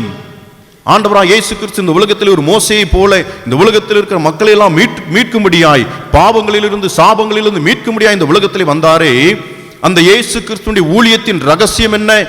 த மிஸ்ட்ரி ஆஃப் ஜீசஸ் மிஷன். ஆண்டவருடைய ஊழியத்தின் ரகசியம் என்ன? ஏன் அவர் இந்த உலகத்திலே இறங்கி வர வேண்டும்? ஏன் அவர் இந்த உலகத்திலே நம்ம எல்லாரையும் பார்க்க வேண்டும்? ஏன் நம்முடைய சத்தத்தை எல்லாம் அவர் கேட்க வேண்டும்? அவருக்கு உந்துதல் கொடுத்தது என்ன? வேதத்தை வாசிக்கின்ற பொழுது நாம் வாசிக்க கேட்ட சுவிசேஷ வேத பகுதியை தயவு செய்து நாம் திருப்பி வைத்துக் கொள்வோம். லூக்கா சுவிசேஷம் 4ஆம் அதிகாரத்தை நாம் திருப்பி வைத்துக் கொள்வோம். அதில் இயேசு கிறிஸ்துவனுடைய அந்த ஊழியத்தை குறித்து மிக அழகாக நேர்த்தியாக லூக்கா நமக்கு கற்றுத்தருகிறார். இந்த பகுதியை நாசரேத் மேனிஃபெஸ்டோ என்று சொல்லுவார்கள். இயேசு கிறிஸ்து தம்முடைய சொந்த ஊருக்கு வந்திருந்தார். சொந்த ஊரிலே வந்திருந்த பொழுது தேவாலயத்திலே வந்து ஆண்டவரை ஆராதிக்கும்படியாக தேவாலயத்தில் வந்து நிற்கின்ற பொழுது அவருடைய கரங்களிலே வேத புத்தகத்தை கொடுத்தார்கள். இந்த வேத புத்தகத்தை வாங்கியவுடன் அவர் வாசித்த வேத பகுதி, அதைத்தான் நாம் முதலாம் வேத பகுதியாய் வாசிக்க கேட்டோம். ஏசாயா 61ஆம் அதிகாரம் 1 முதல் 10 வசனங்களை வாசிக்க கேட்டோம் அல்லவா? இந்த புத்தகத்தை எடுத்து இயேசு கிறிஸ்து வாசித்தார். இயேசு கிறிஸ்து அன்று தேவாலயத்தில் நிற்கின்ற பொழுது புதிய ஏற்பாடு கிடையாது, பழைய ஏற்பாடு மாத்திரமே அவருடைய கரங்களில் இருந்தது. தீர்க்க தரிசன புஸ்தகங்கள் மாத்திரமே இருந்தது. ஆகவே ஏசாயா தீர்க்க தரிசன புஸ்தகத்தை எடுத்து அவர் வாசித்த பொழுது வந்த வார்த்தைகளைத்தான் அவர் சொல்லுகின்றார். முதலாவது வாசிக்கின்றோம். அவர் அப்பொழுது ஏசாயா தீர்க்கதரிசியின் புஸ்தகம் அவரிடத்தில் கொடுக்கப்பட்டது. அவர் புஸ்தகத்தை விரித்த போது, லூக்கா 4ஆம் அதிகாரம் 17ஆம் வசனம் 18ஆம் வசனம் சொல்லுகிறது, கர்த்தருடைய ஆவியானவர் என்மேல் இருக்கிறார். This is the mystery. ஆண்டவருடைய ஊழியத்தின் ரகசியம் என்ன தெரியுமா? கர்த்தருடைய ஆவியானவர் இயேசுவின் மேல் இறங்கினார், அவர் மேல் தங்கியிருந்தார் என்று வேதத்திலே வாசிக்கிறோம். என் அன்பு கர்த்தருடைய பிள்ளைகளே, ஆண்டவராய் இயேசு கிறிஸ்து இந்த உலகத்திலே வருவதற்கு காரணம் என்ன தெரியுமா? ஆவியானவர் அவரோடு கூட இருந்தார். ஆவியானவர் அவரை உந்தி தள்ளினார். இந்த மக்களுக்காக பரிதபிக்கிறேன், இந்த மக்களை நீ நேசிக்க வேண்டும், இந்த மக்களுக்காக நீ பாடுகளை ஏற்றுக்கொள்ள வேண்டும் என்று சொல்லி ஆவியானவர் அவரோடு கூட இருந்து அந்த பலத்தோடு இந்த உலகத்திலே வந்தார். இல்லை என்று சொன்னால் இந்த உலகத்திலே அவர் விடுதலை பணியை செய்திருக்க முடியாது. எத்தனை உபத்திரவங்கள், எத்தனை பாடுகள், சிலுவை மரணத்தையும் தாங்கக்கூடிய அளவிலே இயேசு கிறிஸ்து இந்த உலகத்திலே வந்து நமக்காக ஜீவனை கொடுத்தார் அல்லவா? அநேகரை மீட்கும் பொருளாய் தம்முடைய ஜீவனை கொடுத்தார் அல்லவா? எப்படி தெரியுமா? பரிசுத்த ஆவியானவருடைய பலன். நீங்கள் ஆண்டவராய் இயேசு கிறிஸ்துவினுடைய பிறப்பை ஒட்டியே ஒவ்வொரு பகுதியிலே நீங்கள் வாசித்து பார்ப்பீர்கள் என்று சொன்னால், இந்த பரிசுத்த ஆவியானவர் இல்லை என்று சொன்னால் அங்கே இயேசு கிறிஸ்து இல்லை. பல நேரங்களிலே ஆவியானவரை குறித்து நாம் தியானிப்பது இல்லை. நான் கடந்த நாளிலே 1ஆம் தேதியிலே உங்களோடு ஒரு வார்த்தையை பகிர்ந்து கொண்டேன். 2வது சர்வீஸ்லே கிதியோனை பார்த்து ஆண்டவர் சொல்லுகின்றார், பயப்படாத, நீ பராக்கிரமசாலியா இரு என்று சொன்னார். பாகாலின் பலிபீடங்களை தகர்த்து போடு என்று சொன்னார். 3வது, கிதியோனை பரிசுத்த ஆவியினால் கர்த்தர் நிரப்பினார் என்று வேதம் சொல்லுகிறது. பரிசுத்த ஆவியானவர் இருக்கின்றார். நீங்கள் ஒரு சில வசனங்களை மாத்திரம் நாம் பார்க்கின்ற பொழுது லூக்கா சுவிசேஷம் 1ஆம் அதிகாரம் 35ஆம் வசனத்தை வாசிக்கின்ற பொழுது, லூக்கா 1:35, தேவதூதன் அவளுக்கு பிரதித்திரமாக, பரிசுத்த ஆவி உன்மேல் வரும். மரியாளை பார்த்து இயேசு கிறிஸ்துவினுடைய பிறப்பை முன்னறிவித்த தூதன் சொன்ன காரியம், பரிசுத்த ஆவி உன்மேல் வரும். இயேசு கிறிஸ்து எப்படி உற்பத்தி ஆனார் தெரியுமா? பரிசுத்த ஆவியினால் உற்பத்தி ஆனார். என் அன்பு கர்த்தருடைய பிள்ளைகளை, இந்த உலகத்திலே இயேசு கிறிஸ்துவை போல நாமும் விடுவிக்கின்ற பணியிலே நம்மை ஈடுபடுத்திக் கொள்ள வேண்டுமானால் பரிசுத்த ஆவியானவரின் பலன் இல்லாமல் நாம் திருப்பணி செய்ய முடியாது. கிறிஸ்தவ வாழ்க்கை, உண்மையான கிறிஸ்தவ வாழ்க்கை வாழ முடியாது. திருப்பணி என்று சொன்னால் ஒரு ஆயராக அல்லது ஒரு போதகராக ஒரு பாஸ்டராக இருந்தால் மாத்திரம்தான் ஆண்டுடைய ஊழியத்தை செய்யணும்னு இல்லை. கிறிஸ்தவன் என்று ஒருவன் ஞானஸ்தானம் பெறுகிறானோ அன்று நாம் அனைவரும் ஊழியக்காரர்கள். ஏன் தெரியுமா? ஆயர் சொல்லுவாங்க, உண்மையுள்ள ஊழியக்காரனாய் இருக்க வேண்டும் என்பதற்காக இப்படி சிலுவை அடையாளத்தை வரைந்தோம். எத்தனை பேர் அது கேட்டீங்களோ எங்களுக்கு தெரியாது. ஞானஸ்தான ஆராதனையில் ஆயர் குழந்தை தலையில் சிலுவை போடுவாங்க, பார்த்துருக்கீங்களா? பார்த்துருக்கீங்களா?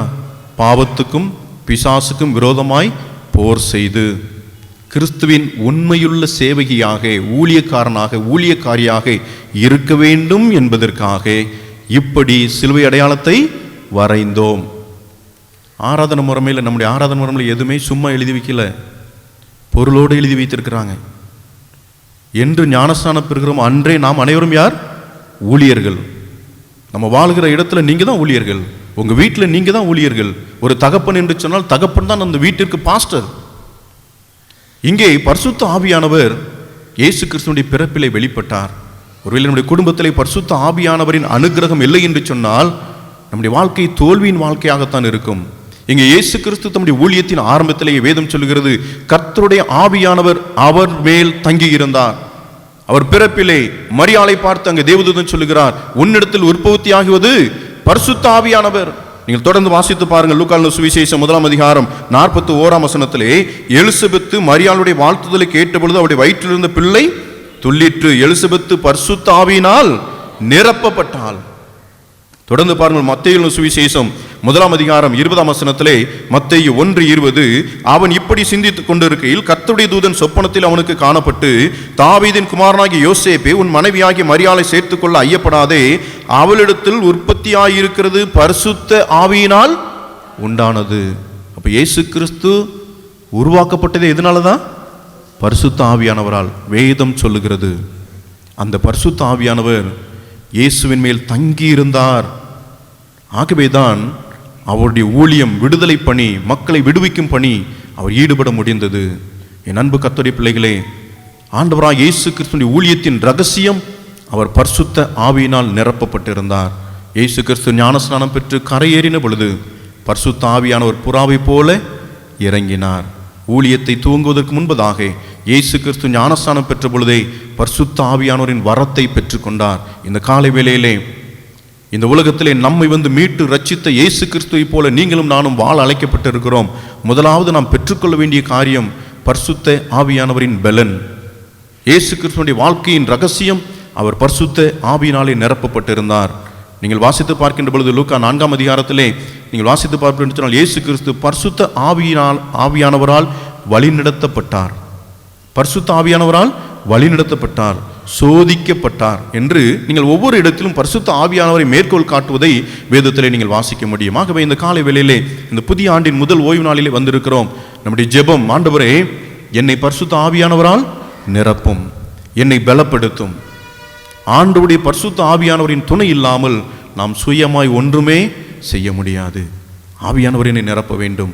ஆகவே நான் முதலாவது சொன்னது போல, the mystery of Jesus' mission was the Holy Spirit. We have to fill with the Holy Spirit. நம்மை பரிசுத்த ஆவியானவர் நிரப்பும்படி நாம் நம்மை ஒப்புக் கொடுக்க வேண்டும்.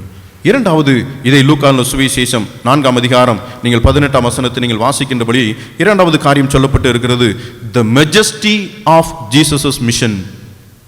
இயேசு கிறிஸ்துவினுடைய திருப்பணியின் மகிமை என்ன? ஆண்டவர் இந்த உலகத்திலே மகிமையாய் தன்னுடைய பணியை நிறைவேற்றினார்.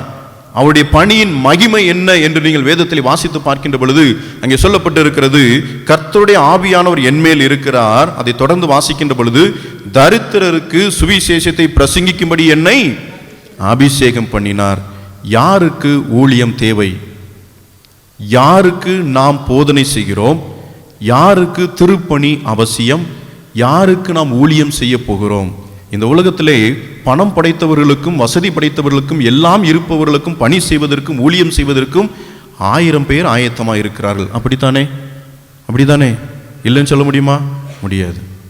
எல்லாம் இருக்கிறவர்களுக்கு பணி செய்யும்படியாய் அநேகர் முன் வருவார்கள். ஏனென்று சொன்னால் அவருடைய அனுக்கிரகம் வேண்டும், அவருடைய ஃபேவர் எனக்கு வேணும் அப்படின்னு சொல்லி அவர்களுக்காக பணி செய்வார்கள். ஆனால் இங்கே ஆண்டவராகிய இயேசு கிறிஸ்துவினுடைய ஊழியத்தின் மகிமை யார் தெரியுமா? வேதம் சொல்லுகிறது, தரித்திரருக்கு சுவிசேஷத்தை பிரசங்கிக்கும்படி. தரித்திரர் என்று சொன்னால் புவர் பீப்புள், வாழ்க்கையில ஏழ்மை நிலையில இருக்கிற மக்களுக்குத்தான் ஆண்டவர் என்ன செய்தாரா? சுவிசேஷத்தை பிரசங்கித்தார். நீங்களும் நானும் இந்த உலகத்திலே சபையாய் இருப்பதன் நோக்கம் என்ன தெரியுமா? எதுக்காக சபை இருக்குது தெரியுமாங்க? பல நேரங்களில் நாம் மறந்து போகிறோம். இந்த ஆண்டின் துவக்கத்திலே ஆண்டவர் நமக்கு நினைப்பூட்டுகிறார். ஏன் சபை? why church exist? எதற்கு? தரித்திரருக்கு சுவிசேஷத்தை பிரசங்கிக்கும்படி. எத்தனை தரித்திரருக்கு சுவிசேஷத்தை சொல்லியிருக்கீங்க? மிஷினரிகள் நம்ம ஊருக்கு வந்தாங்க இல்லையா? நம்முடைய தேசத்திற்கு வந்து நாம் என்ன நிலைமையில் இருந்தோம் தெரியுமா? தரித்திரத்தில் இருந்தோம், பாவச்சியில் இருந்தோம், ஏழ்மையில் எளிமையில் இருந்தோம். சரியான ஒரு டீசன்ட் லைஃப் நமக்கு கிடையாது. ஆகவே தான் ஒரு புத்தகத்தில் வாசித்தேன். அவர் சொல்லுகின்றார், முதலாவது இந்த இந்தியன் பீப்புள் எப்படி இருந்தாங்கன்னா டர்ட்டி பீப்புளாக இருந்தாங்களாம், அழுக்கான மக்களாக இருந்தார்களாம். அடுத்தது டிசீஸ். இந்த அழுக்கு இருந்தால் டிசீஸ் கண்டிப்பாக இருக்கும், அப்படி தானே? அன்றைக்கி நம்ம நிறைய நீங்கள் வரலாற்றை வாசித்து பார்ப்போம் என்று சொன்னால் காலரா போன்ற நோய்கள் பரவி இருந்த காலம். அந்த நாட்களிலே தான் தரித்திரர்களாய் ஏழ்மை நிலையிலே ஒருவரும் நமக்கு கேட்பாரற்று கிடந்த நிலைமையிலே தான் இங்கே மிஷினரிகள் வந்து நமக்கு இயேசுவை போதித்தார்கள். தரித்திரருக்கு சுவிசேஷம் பிரசங்கிக்கப்பட்டது. மாத்திரமல்ல, ட்ரிங்க், ஆல்கஹாலிசம் மிஷினரிகள் வந்த பொழுது நம்மிடத்தில் கண்ட ஒரு மிகப்பெரிய கொடுமை.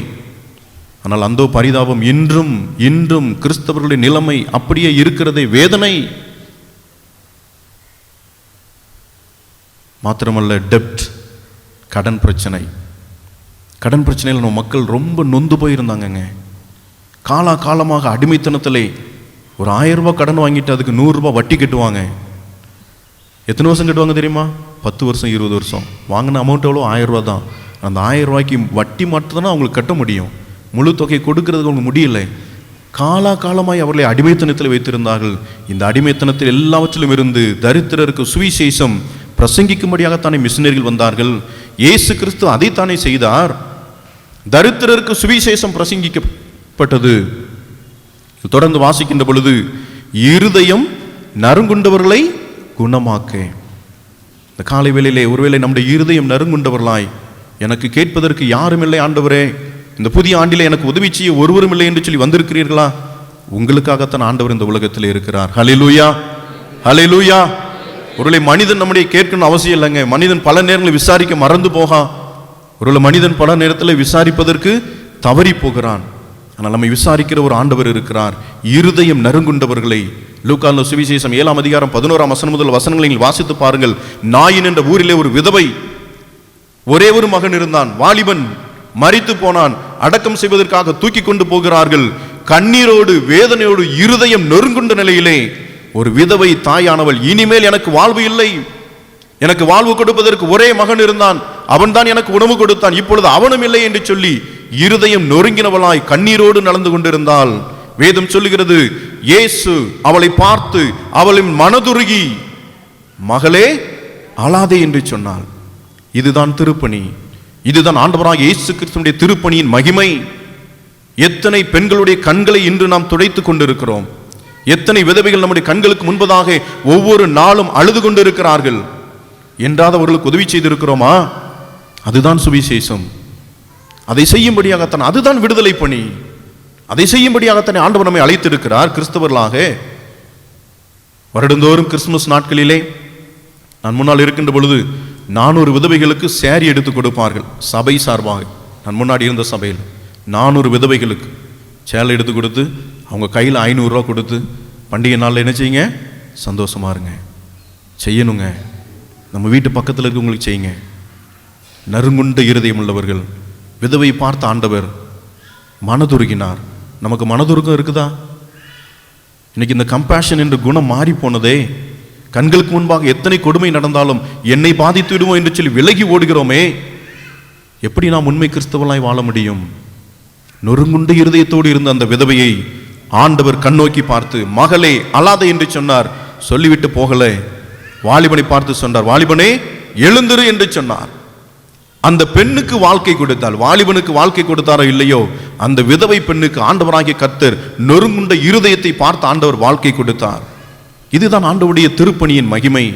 மாத்திரமல்ல, அங்கே வாசிக்கின்றோம், சிறைப்பட்டவர்களுக்கு விடுதலையை கொடுக்கிறார். சிறைப்பட்டவர்களுக்கு சிறைப்பட்டிருந்தார். மார்க்கல் சுவிசேஷம் 5ஆம் அதிகாரத்தை வாசித்து பாருங்கள். பிசாசின் பிடியிலே கல்லறை தோட்டத்திலே விலங்குகளாலும் சங்கிகளாலும் கட்டப்பட்டு இருந்தான். ஒரு சிறைப்பட்ட வாழ்க்கை. பிசாசின் பிடியில் இருந்த அந்த மனிதனை இயேசு கிறிஸ்து அந்த வழியே வந்த பொழுது, தாவீதின் குமாரனை உமக்கும் எனக்கும் என்ன என்று சொல்லி கேட்ட மனிதனை ஆண்டவர் குணமாக்கினார். அந்த பிசாசை அதட்டினார். இவனை விட்டு போ என்று சொன்னார். பிசாசு போனது. அந்த மனிதன் எப்படிப்பட்டவனாய் மாறினான் தெரியுமா? வஸ்திரம் தரித்தவனாய் ஆண்டுடைய பாதத்தில் அமர்ந்திருந்த, ஆண்டவரே நான் உம்மை பின்பற்றி வர வேண்டும் என்று சொன்னான். இதுதான் இப்படிப்பட்ட சிறையிலே இருக்கிறவர்கள் பாவத்தின் அடிமைத்தனத்திலே கட்டப்பட்ட நிலையில் இருக்கிற மக்களுக்கு விடுதலை கொடுக்கும்படியா இயேசு கிறிஸ்து இந்த உலகத்திலே வந்தார். உங்களுக்கும் எனக்கும் அதே திருப்பணியை ஆண்டவர் கொடுத்திருக்கிறார். ஒரு மனிதனிடத்தில் இந்த ஆண்டு சொல்லுவோம், தம்பி குடிக்காத சொல்லுங்க, தம்பி சிகரெட் பழக்கம் வேண்டாம், தம்பி அதிகமாக சினிமா பார்க்காத, அதிகமாக மொபைலுக்கு அடிக்ட் ஆகாத சொல்லுங்க. சொல்லி பாருங்க, அவனுக்குள்ளே ஆண்டவர் கிரியை செய்வார். அது தவறு என்று சொல்லுவதற்காகத்தான் நீங்களும் நானும் இருக்கிறோம். ஆண்டவர் நேரடியாக மக்களுக்கு இறங்கி அவர்களுக்கு உதவி செய்திருக்கலாம். இஸ்ரவேல் ஜனங்களுக்கு ஏன் மோசே என்ற ஒரு மனிதனை தெரிந்தெடுத்து அந்த மனிதன் மூலமாய் பேசுகிறார்? நம்முடைய உதவி ஆண்டவர் நிச்சயமாய் எதிர்பார்க்கிறார். உங்களையும் என்னையும் அதற்காகத்தான் ஆண்டவர் வைத்திருக்கிறார். மாத்திரமல்ல, இங்கே சொல்லப்பட்டிருக்கிறது, குருடருக்கு பார்வையை பிரசித்தப்படுத்தவும். மார்க்கல் சுவிசேஷத்தில் நீங்கள் வாசித்து பாருங்கள், 10ஆம் அதிகாரத்தில் பர்த்திமேயு என்ற குருடன், தாவீதின் குமாரனை எனக்கு இறங்கும் என்று சொல்லி கேட்டான். நான் உனக்கு என்ன செய்ய வேண்டும்? ஆண்டவரை நான் பார்வையடைய வேண்டும். கண்களை தொட்டு குணமாக்கினார். இந்த ஆவிக்குரிய குருட்டாட்டம், எது கிறிஸ்தவம் என்று தெரியாமல், எது உண்மையான கிறிஸ்தவ வாழ்க்கை என்று தெரியாமல் ஆவிக்குரிய குருட்டாட்டத்தில் இருக்கிறோமோ, ஆண்டவருடைய சமூகத்தில் கேட்போம், ஆண்டவரே நான் பார்வையடைய வேண்டும். கேட்கின்ற பொழுது ஆண்டவர் நம்மை தொட்டு குணமாக்க வல்லவராய் இருக்கிறார்.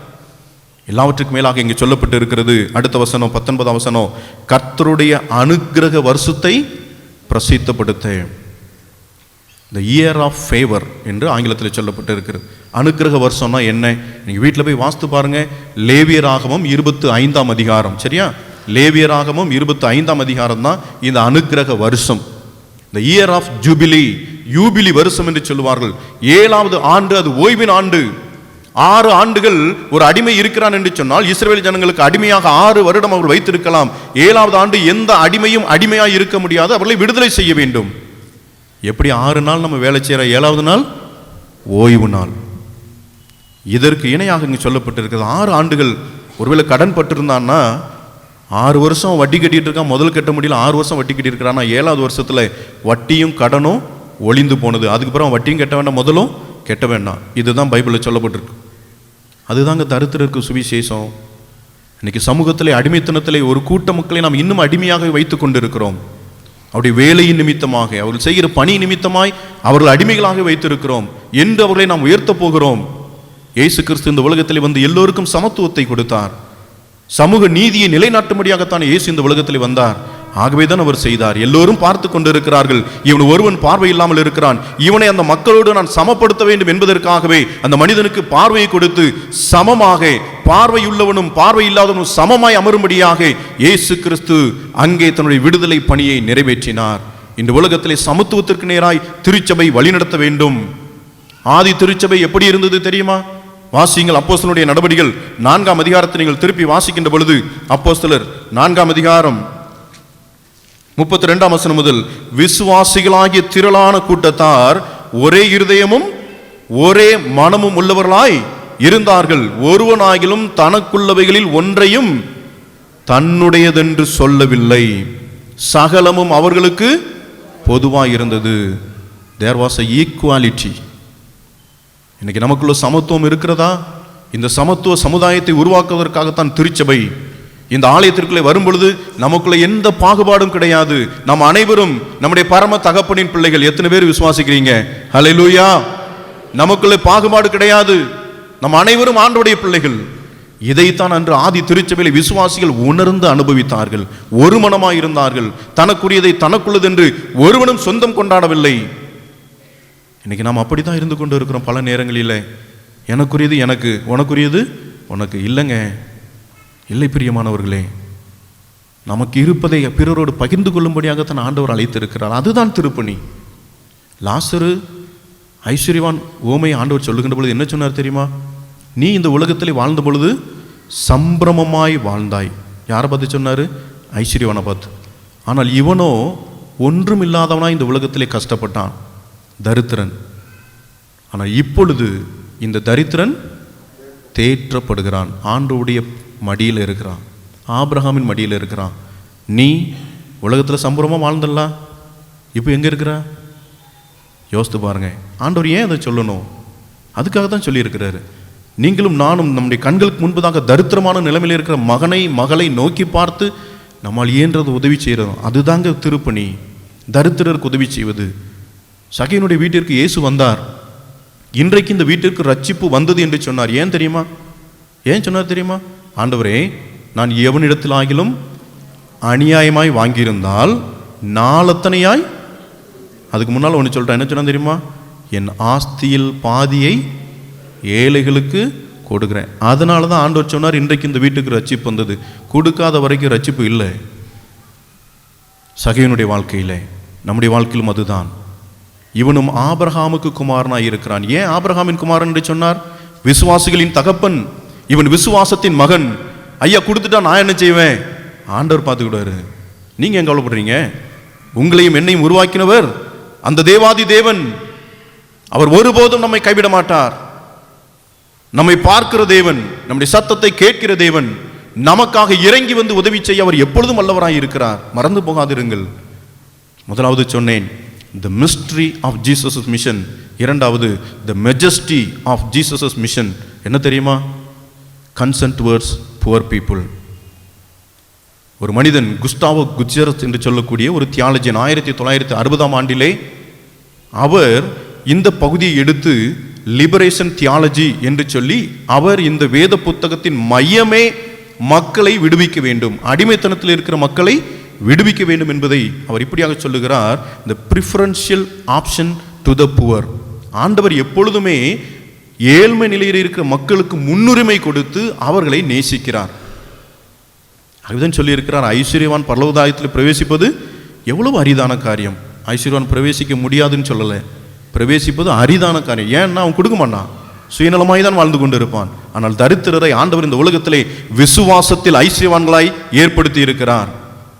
யார் தரித்திரர், யார் ஐஸ்வர்யவான், நீங்களே முடிவு பண்ணிக்கிடுங்க. அன்பு கர்த்தருடைய பிள்ளைகளே, இன்று ஆண்டவர் நம்மோடு கூட பேசி கொண்டு இருக்கிறார். இந்த புதிய ஆண்டிலே இந்த உலகத்தில் எதுவுமே எனக்கு சொந்தமானதில்லை. கொரோனா கற்றுக் கொடுத்த பாடம் அதுதான். என்ன நீங்கள் உங்களுக்கு இருந்தாலும் சரி, எப்பொழுது எப்படி யாரை அட்டாக் பண்ணணும்னு யாருக்குமே தெரியாது. பகிர்ந்து கொடுங்கள். அதுதான் ஆண்டவருடைய ஊழியத்தின் மகத்துவம், மகிமை. ஆண்டவர் அதைத்தான் செய்தார், தரித்திரருக்கு சுவிசேஷத்தை பிரசங்கித்தார்.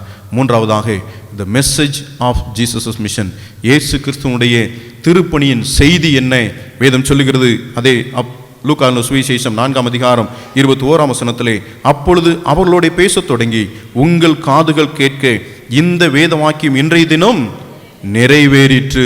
இயேசு கிறிஸ்து இந்த உலகத்திலே வாழ்ந்த பொழுது தரித்திரருக்கு சுவிசேஷத்தை பிரசங்கித்தார். அவர் அனுக்கிரக வருஷத்தை பிரசங்கித்தார். இயேசு கிறிஸ்து வாழ்ந்த பொழுது அதை இந்த உலகத்திலே சமத்துவத்தை, சமநிலையை, எல்லோருக்கும் ஒரு உன்னதமான நிலையை ஆண்டவர் ஏற்படுத்தினார் என்பதை அவர் நினைவுபடுத்தி அதை நிறைவேற்றி விட்டேன் என்று சொல்லி ஆண்டவர் சொன்னார். நிறைவேற்றும் போது இருக்கிற பாடு என்ன தெரியுமா? அதுதான் சிலுவை. ஆகவேதான் முதலாவது வாசித்தோம், மார்க் 10:45, அநேகரை மீட்கும்படியாய் தம்முடைய ஜீவனை கொடுக்கும்படியாய் இந்த உலகத்திலே வந்தார். கிறிஸ்தவம் என்பது மகிழ்ச்சியோடு பஞ்சுமத்திலே வாழ்கிற வாழ்க்கை அல்ல, பஞ்சுமத்திலே வாழ்கிற வாழ்க்கை அல்ல. இயேசு கிறிஸ்துவை போல வாழ்வதற்கு, பாடுகளை அனுபவிப்பதற்கு நீங்களும் நானும் நம்மை ஒப்புவித்து வாழும் பொழுதுதான் ஆண்டவருடைய மீட்பை நாம் பெற முடியும், பிறருக்கும் அந்த மீட்பை பறைசாற்ற முடியும். ஆண்டவர் சிலுவையிலே நமக்கு அந்த மீட்பை பெற்றுத்தந்து நிறைவேற்றி இருக்கிறார். அதற்காக அவர் ஏற்றுக்கொண்ட பாடுகள், வேதனைகள், அதைத்தான் திருவிருந்திலே நினைவு கூறுகிறோம். ஒவ்வொரு முறையும் திருவிருந்துக்கு வர்றோம் இல்லையா? அருமையாய் சொல்லப்பட்டிருக்கிற வேதம், தேவன் தம்முடைய ஒரே பேரான குமாரனை விசுவாசிக்கிறவன் எவனோ அவன் கெட்டு போகாமல் நித்திய ஜீவனை அடையும்படிக்கு அவரை தந்தர்லி இருக்கிறார், கொடுத்திருக்கிறார். இவ்வளவாய் உலகத்தில் அன்பு கூர்ந்தார். அவர் நம்மீது அன்பு கூர்ந்தது நிமித்தமாக இந்த உலகத்தில் வந்து நம்முடைய பாவங்கள், சாபங்கள், வேதனைகள், வியாதிகள் எல்லாவற்றிலும் இருந்து நம்மை விடுவித்திருக்கிறார். அதே விடுதலை திருப்பணியை இந்த உலகிற்கு கொடுக்கும்படியாகத்தானே உங்களையும் என்னையும் ஆண்டவர் வைத்திருக்கிறார்.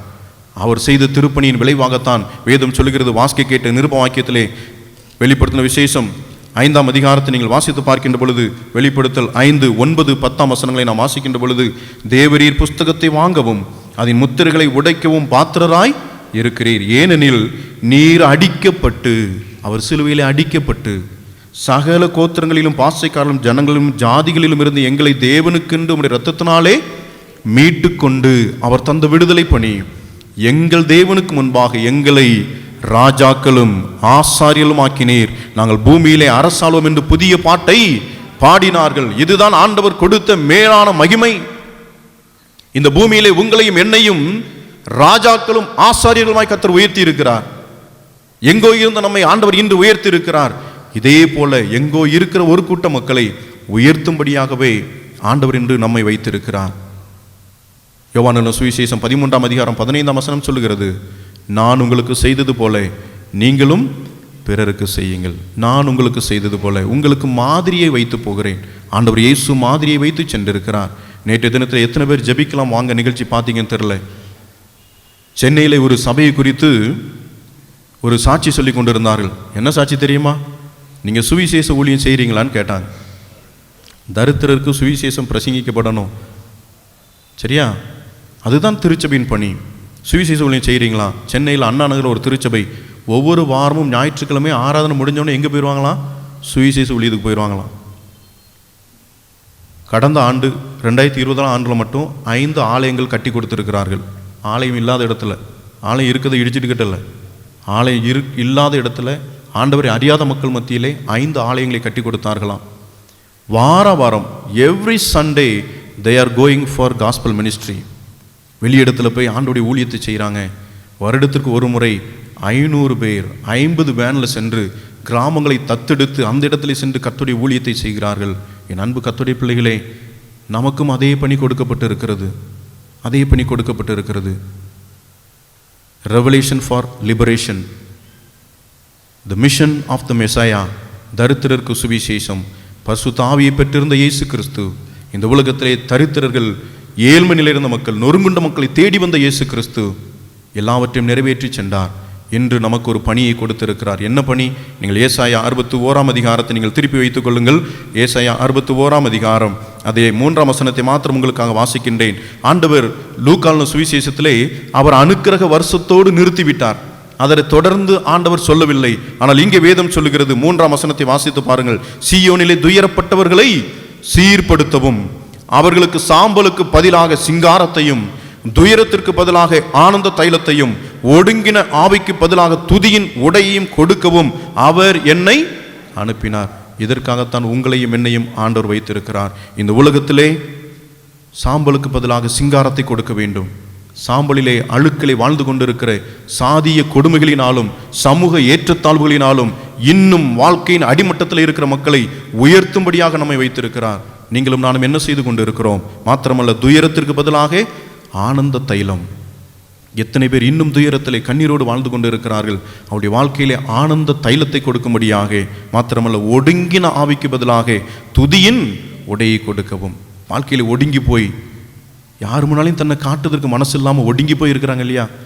அவர்கள் முன்னால் வந்து ஆண்டவரை துதிக்கணுங்க. அப்படிப்பட்ட ஒரு மாற்றம் உருவாக்கப்பட வேண்டும். அதற்காகத்தான் உங்களையும் என்னையும் ஆண்டவர் வைத்திருக்கிறார். அன்பு கர்த்தருடைய பிள்ளைகளே, அதற்காக இயேசு சிலுவை மரணத்தை ஏற்றுக்கொண்டார்.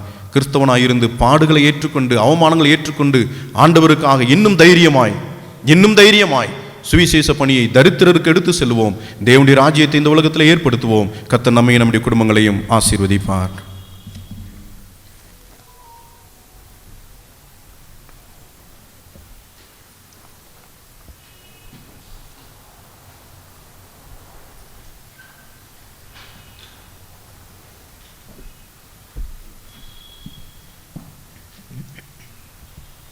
நாம் அனைவரும் நம்முடைய விசுவாசத்தை நிசையா விசுவாச பிரமாணம் மூலமாக அறிக்கை செய்வோம். 23ஆம் பக்கத்தில் நிசையா விசுவாச பிரமாணம். வானத்தையும் பூமியையும் காணப்படுகிறதும் காணப்படாதுமான எல்லாவற்றையும் படைத்தவராக சொன்னதாவாக இதை விசுவாசிக்கிறேன். ஒரே கத்திரமாய் தேவடைய பெண்ணுக்குமானாக இயேசு கிறிஸ்து விசுவாசிக்கிறேன். அவர் சகல உலகம் உண்டாக்குனே தம் பிதாவினால் ஜெனிப்பிக்கப்பட்டவர், தெய்வத்தில் தெய்வமானவர், ஜோதியில் ஜோதியானவர், மெய்தேவனானவர், உண்டாக்கப்படாமல் ஜெனிப்பிக்கப்பட்டவர், பிதாவோடு ஒரே தன்மையுடையவர், சகலத்தையும் உண்டாக்கினவர், மனிதராகி நமக்காக நமக்கு ரட்சிப்பு உண்டாகும் பருவத்தில் இறங்கி பரிசுத்தாவியினாலே கண்முழாத்த அவதரித்து மனிதரானார். நமக்காக பொந்து பிலாத்தின் காலத்தில் சூழ்நிலை என்று பாடுபட்டு அடங்கப்பட்டார். வேத வாக்கியப்படி 3ஆம் நாள் உயிர்த்தெழுந்தார். பரமத்தை பெற்றிருக்கின்றார். ஒரு மருத்துவம் நியாயத்திற்கு மகிமையிடத்திற்கு வருவார். உடைய ராஜ்யத்திற்கு முடிவில்லை. கத்தருமாய் ஜீவனை கொடுக்கிறோமாய், பிதாவிலும் குமாரனுக்கு பெறப்படுகிறோமாய், பிதாவோட குமாரனுக்கு கொடுத்தோடு ஸ்தோத்திரிக்கப்படுகிறோமாய், தீர்க்கதரிசியாய் உழைத்திருக்கிற பரிசுத்தாவை விசுவாசிக்கிறேன். ஒரே பரிசுத்த பொதுவான அப்போஸ்தலர் என்று விசுவாசிக்கிறேன். பாவமன்னிப்புக்கு நியமிக்கப்பட்ட ஒரே ஞானஸ்தானத்தை அறிவித்திருக்கிறேன். மரித்தோர் உயிர்த்தேலும் மறுமைக்கு ஜீவன் உண்டாகும் என்று காத்திருக்கிறேன். ஆமென். அமர்ந்திருப்போம். திருச்சபைக்குரிய அறிவிப்புகளை நாம் வாசிக்கிறோம்.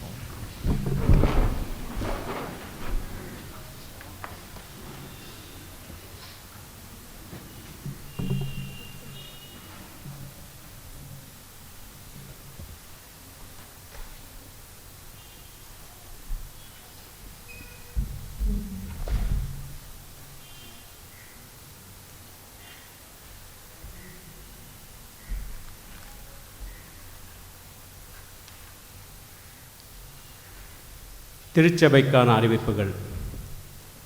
இந்த புது வருடத்தின் முதல் ஞாயிறு திருவிருந்து ஆராதனையில் கலந்து கொண்ட சபையார் அனைவருக்கும் இயேசு கிறிஸ்துவின் இனிய நாமத்தில் வாழ்த்துக்களையும் வணக்கத்தையும் தெரிவித்துக் கொள்கிறோம். இன்று பலிபீட அலங்காரத்திற்கான மலர்களை காணிக்கையாக கொடுத்தவர்கள் மெர்லின் ஜோஷுவா பிரிசில்லா குடும்பத்தினர். சபையின் சார்பாக நன்றியை தெரிவித்துக் கொள்கிறேன். புதிய வருட கேலண்டர் மற்றும் கிறிஸ்மஸ் கேக் இதுவரையில் வாங்காதவர்கள் ஆராதனைக்கு பிறகு பெற்றும்படி கேட்டுக்கொள்கிறோம். கடந்த 1ஆம் தேதி சர்ச் வளாகத்தில் ஒரு சிறிய மோதிரம் கிடைத்திருக்கிறது. அதற்குரியவர் மோதிரத்திற்கான அடையாளத்தை சொல்லி ஆயர் அவர்களிடம் பெற்றுக்கொள்ளவும். திரு அப்ரஹாம் ராஜரத்னம் அவர்கள் தன் மரத்தில் விழுந்த தேங்காய் காணிக்கையாக கொடுத்துள்ளார்.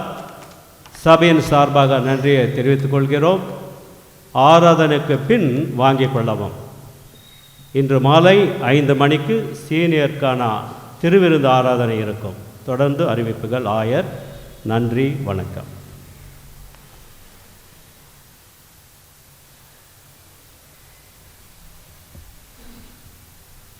கிறிஸ்துவுக்குள் பிரியமானவர்களே, உங்கள் அனைவரையும் ஆண்டவராகிய திருப்பெயரினாலே வாழ்த்துகின்றேன். சிறப்பாக இந்த வாரம் நாம் குடும்ப ஞாயிறாக கொண்டாட வேண்டிய சூழல் இருந்தோம். ஆனால் பல காரணங்களாலே அதை கொண்டாட முடியாத சூழல். என்ன சொன்னால், இருக்கின்ற சூழ்நிலைகளை நீங்கள் அறிந்திருக்கிறீர்கள். குடும்பமாக வந்து இந்த இடத்துல அமர்ந்து குடும்பமாக ஒன்றாக அமர்ந்து அதோடு கூட திருவிருந்து ஆராதனையிலே குடும்பமாக பங்கேற்று ஜபிக்க அந்த வாய்ப்புகள் இல்லாத சூழ்நிலை இருப்பதனாலே குடும்ப ஆராதனையை இந்த நாளை நாங்கள் தவிர்த்திருக்கின்றோம். வேலை சூழ்நிலைகள் சரி வருகின்ற வேளையிலே அது நிச்சயமாக குடும்ப ஆராதனையை நாம் நடத்துவோம் என்பதை தெரிவித்துக் கொள்கின்றேன். தொடர்ந்து இந்த ஏற்பட்டிருக்கின்ற சூழ்நிலைகள் மாற நீங்கள் ஜெபிக்கும்படியாக அன்போடு கூட கேட்டுக்கொள்கின்றோம். செகண்ட் வேவ் வந்திருக்கிறதுன்னு சொல்லுகின்றார்கள். ஆகவே நீங்களும் உங்களுடைய குடும்பத்தில் இருக்கின்ற பிள்ளைகளும் உங்களை தற்காத்து கொள்ளவும் உங்களை அன்போடு கூட கேட்டுக்கொள்கின்றேன். சோஷியல் டிஸ்டன்ஸ் மற்றும் இந்த முகக்கவசம் மற்ற காரியங்களை மனதிலே கொண்டு அதை பின்பற்றி உங்களை நீங்கள் காத்துக்கொள்ள உங்களை அன்போடு கூட கேட்டுக்கொள்கின்றேன். திருமண அறிக்கை. நம்முடைய சபையை சார்ந்து பாட்ரிடவுன் பகுதியிலே வசிக்கும் மேஷாக் ராஜையா, திருமதி ஆரோக்கியம் மேரி அவருடைய மகள் பியூலா சிந்தியா என்பவருக்கும், சென்ட் பால் திருச்சபை சிவாஜி நகர் திருச்சபை சார்ந்து திரு ஜெயசுதாஸ் ஸ்டீஃபன் அவருடைய மகன் பிரின்ஸ் ஐசக் துரைராஜ் என்பவருக்கும் திருமணம் செய்ய பெரியவர்களால் நிச்சயிக்கப்பட்டிருக்கிறது. திருமணம் நடைபெறக்கூடாதபடிக்கு நியாயமான தடைகளோ காரணங்களோ தெரியுமானால் அது எழுத்தின் மூலமாக சபை போவதற்கு அறிவிக்க உங்களை வேண்டுகின்றேன். இது இவர்களுக்கு 2வது அறிக்கை. நம்முடைய சபையை சார்ந்து ஆயில்மில் ரோடில் வசிக்கும் லேட் விஜயகுமார், திருமதி புஷ்பா ரதி அவங்களுடைய மகள் ஷர்லின் ஜிஜி என்பவருக்கும், சிஎஸ்ஐ பெத்தேல் திருச்சபை சென்னை சார்ந்து சேகர் பால் அவருடைய மகன் ஜோஷியா பிரின்ஸ் என்பவருக்கும் திருமணம் செய்ய பெரியவர்களால் நிச்சயிக்கப்பட்டு திருமணம் நடைபெறக்கூடாதபடிக்கு நியாயமான தடைகளோ காரணங்களோ சபையாருக்கு தெரியுமானால் அது எழுத்தின் மூலமாக சபை போதகருக்கு அறிவிக்க உங்களை வேண்டுகின்றேன். இது இவர்களுக்கு 1வது அறிக்கை. திருமணத்தில் இணைக்கப்பட்டு போகின்ற பிள்ளைகளுக்காக உங்களுடைய தனி ஜபங்களே குடும்ப ஜபம் இணைக்க உங்களை அன்போடு கூட கேட்டுக்கொள்கின்றேன். ஜெபிப்போம்.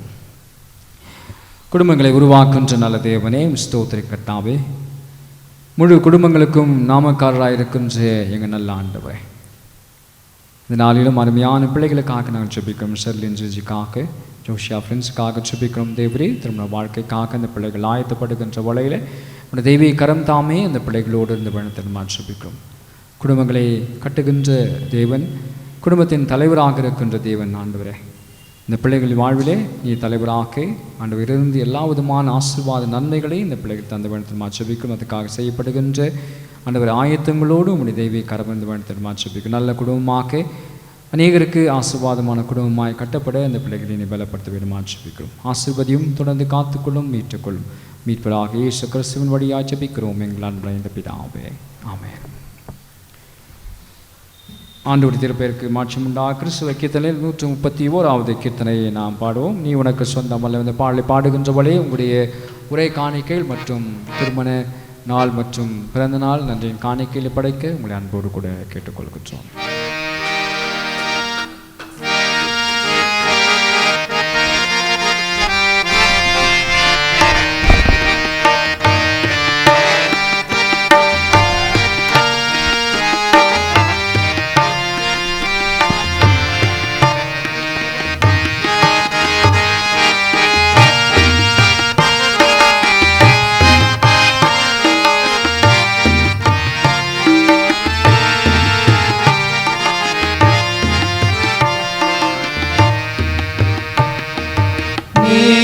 நீயுனக்கு சொந்தமல்லவே,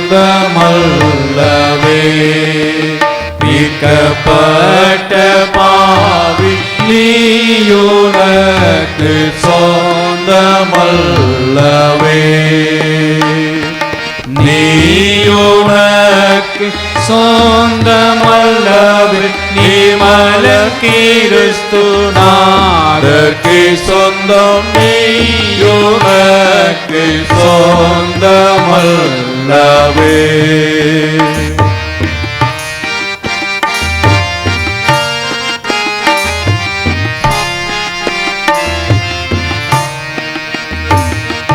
சிலுவை மரத்தில் தோங்கி மரித்தாரே, திருரத்தம் ரத்தம் திருவிழாவில் வழியுது பாரே.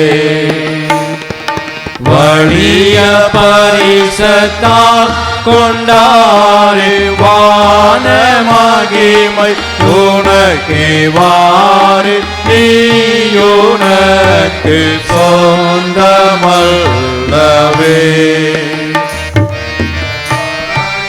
பாவி நீயுனக்கு சொந்தமல்லவே.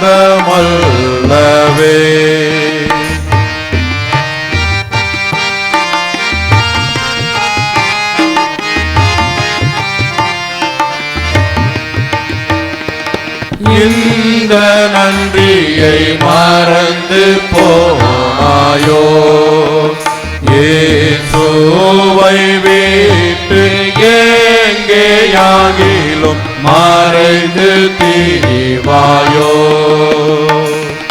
சந்தனமுன இதயம் காயமும் சாமி கிருஷ்ணனுடைய நல்லவோ.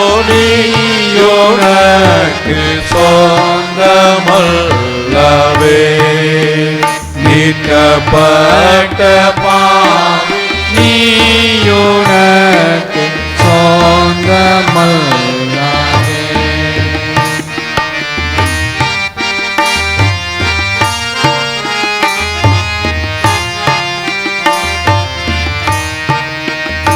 தலைகளை தாழ்த்தி ஆண்டவர் நோக்கி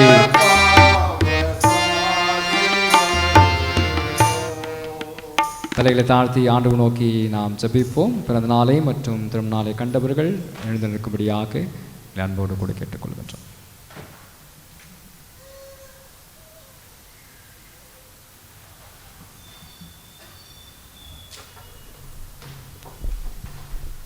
ஜெபிப்போம். கிருபை நிறைந்த நல்ல ஆண்டவரே, உம்மை நாங்கள் மனதார துதிக்கிறோம் ஐயா, உம்மை ஸ்தோத்திரிக்கிறோம். இன்னொரு பிறந்த நாள் மற்றும் திருமண நாளை கண்டிருக்கிற எங்கள் அன்பு திருச்சுவின் பிள்ளைகளுக்காக உம்முடைய சமூகத்திலே நாங்கள் மன்றாடுகிறோம். உன் சந்ததியின் மேல் என் ஆவியையும் உன் சந்தானத்தின் மேல் என் ஆசீர்வாதத்தையும் ஊற்றுவேன் என்று சொல்லி ஏசாயா 43ஆம் அதிகாரத்தில் நீ கொடுத்த ஆசீர்வாதத்தை அன்பு பிள்ளைகள் சொந்தமாக்கி கொள்ளும்படியாக இந்த புதிய ஆண்டிலும் புதிய நன்மைகள் புதிய ஆசீர்வாதங்களை அப்படி வாழ்நாளெல்லாம் கொடுத்து நீர் ஆசீர்வதிக்க வேண்டும் என்று நாங்கள் ஜெபிக்கிறோம். எதிர்பார்த்திருக்கிற எல்லா நன்மைகளையும் ஈவாக கொடுத்தருளும். சரீரத்தில் வேண்டிய நல்ல ஜீவன் சுகம் பலன் தந்து இன்னும் உமக்கு சாட்சியாய் வாழ கத்தர் உதவி செய்வீராக. படைத்திருக்கிற காணிக்கைகள் இன்னும் சந்தா காணிக்கைகளை கத்தர் ஏற்றுக்கொள்வீராக. இயேசு கிறிஸ்துவின் மூலமாய் வேண்டிக் கொள்கிறோம் பிதாவே, ஆமென். அப்பன் பகுதிக்காக நாம் எழுந்து நிற்போம். இதோ சகோதர சகோதரி ஒருமித்து வாசம் பண்ணுகிறது எவ்வளவு நன்மையும் மேலானது. அந்த ஒரே அப்பத்திலே நாம் எல்லோரும் பங்கு பெறுவதால் அநேகரால் நாம் ஒரே சிரமாக இருக்கின்றோம்.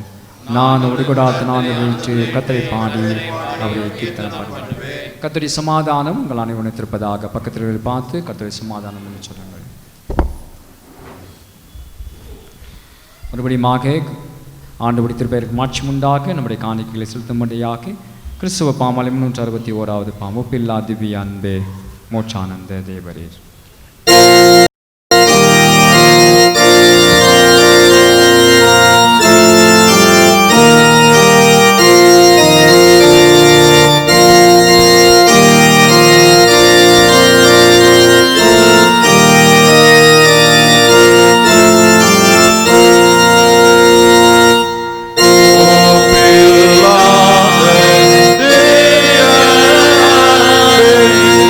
Mojana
முழங்காற்படி ஆண்டவரை நோக்கி நாம் ஜெபிப்போம்.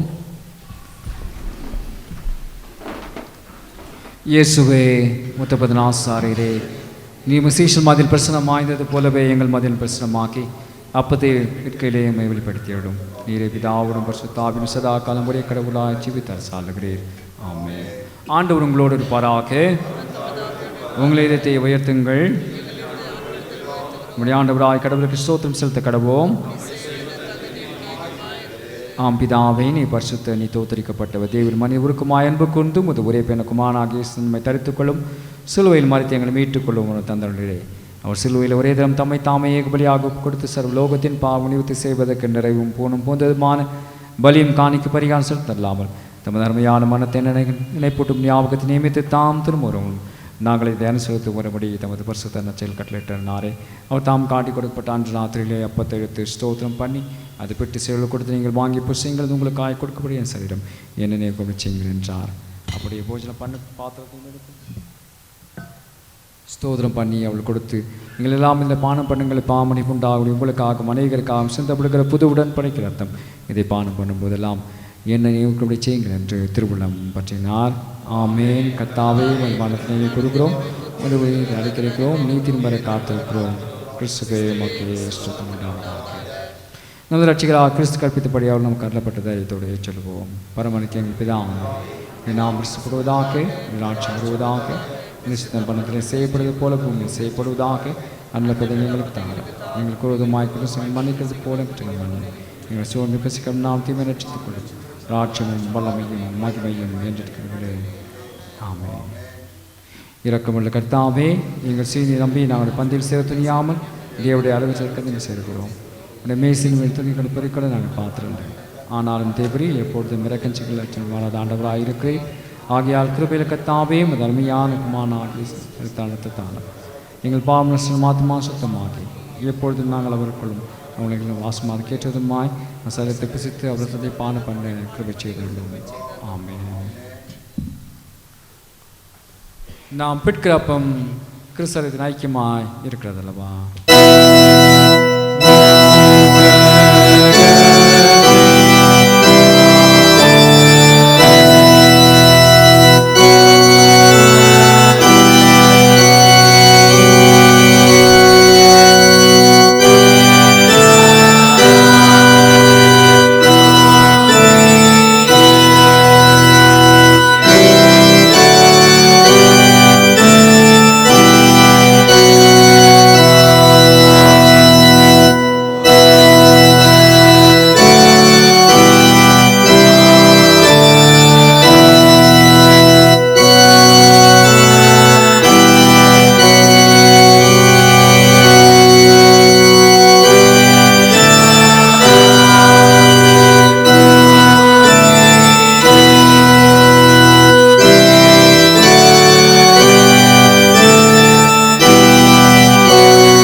கடவுளை சார்ந்த விளக்கிய கர்த்தருடைய பந்தில் சேரவும் எழுந்திருக்கும்படியாய் கேட்டுக்கொள்ளப்படுகின்றோம்.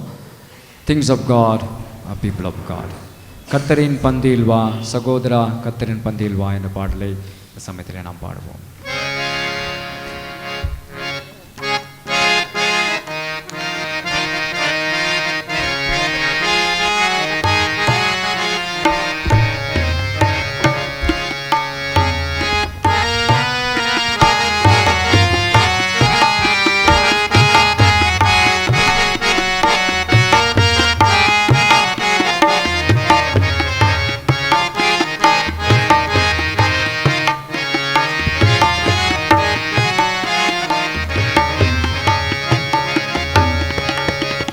கர்த்தரின் பந்தியில் வா சகோதரா, கர்த்தர் பந்தியில் பந்தியில் வா கர்த்தரின் பந்தியில் வா சகோதரா கர்த்தர் பந்தியில் வா கர்த்தரன் வாய் சொந்த இரத்தத்தை சிந்தி கர்த்தரன் வாய் சொந்த இரத்தத்தை சிந்தின காரண மான பூரணமாயின் கர்த்தரின் பந்தியில் வா சகோதரா கர்த்தரின் பந்தியில் வா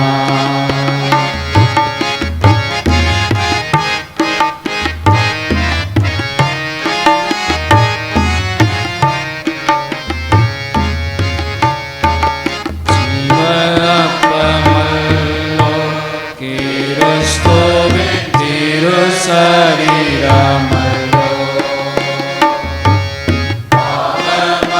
பாவமகல்லோ உனக்காய்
மெய்யான திராட்சையாக இயேசுவின் ரத்தம் நித்திய ஜீவனுக்கென்று உங்களை காத்துக்கொள்ள கடவுள்.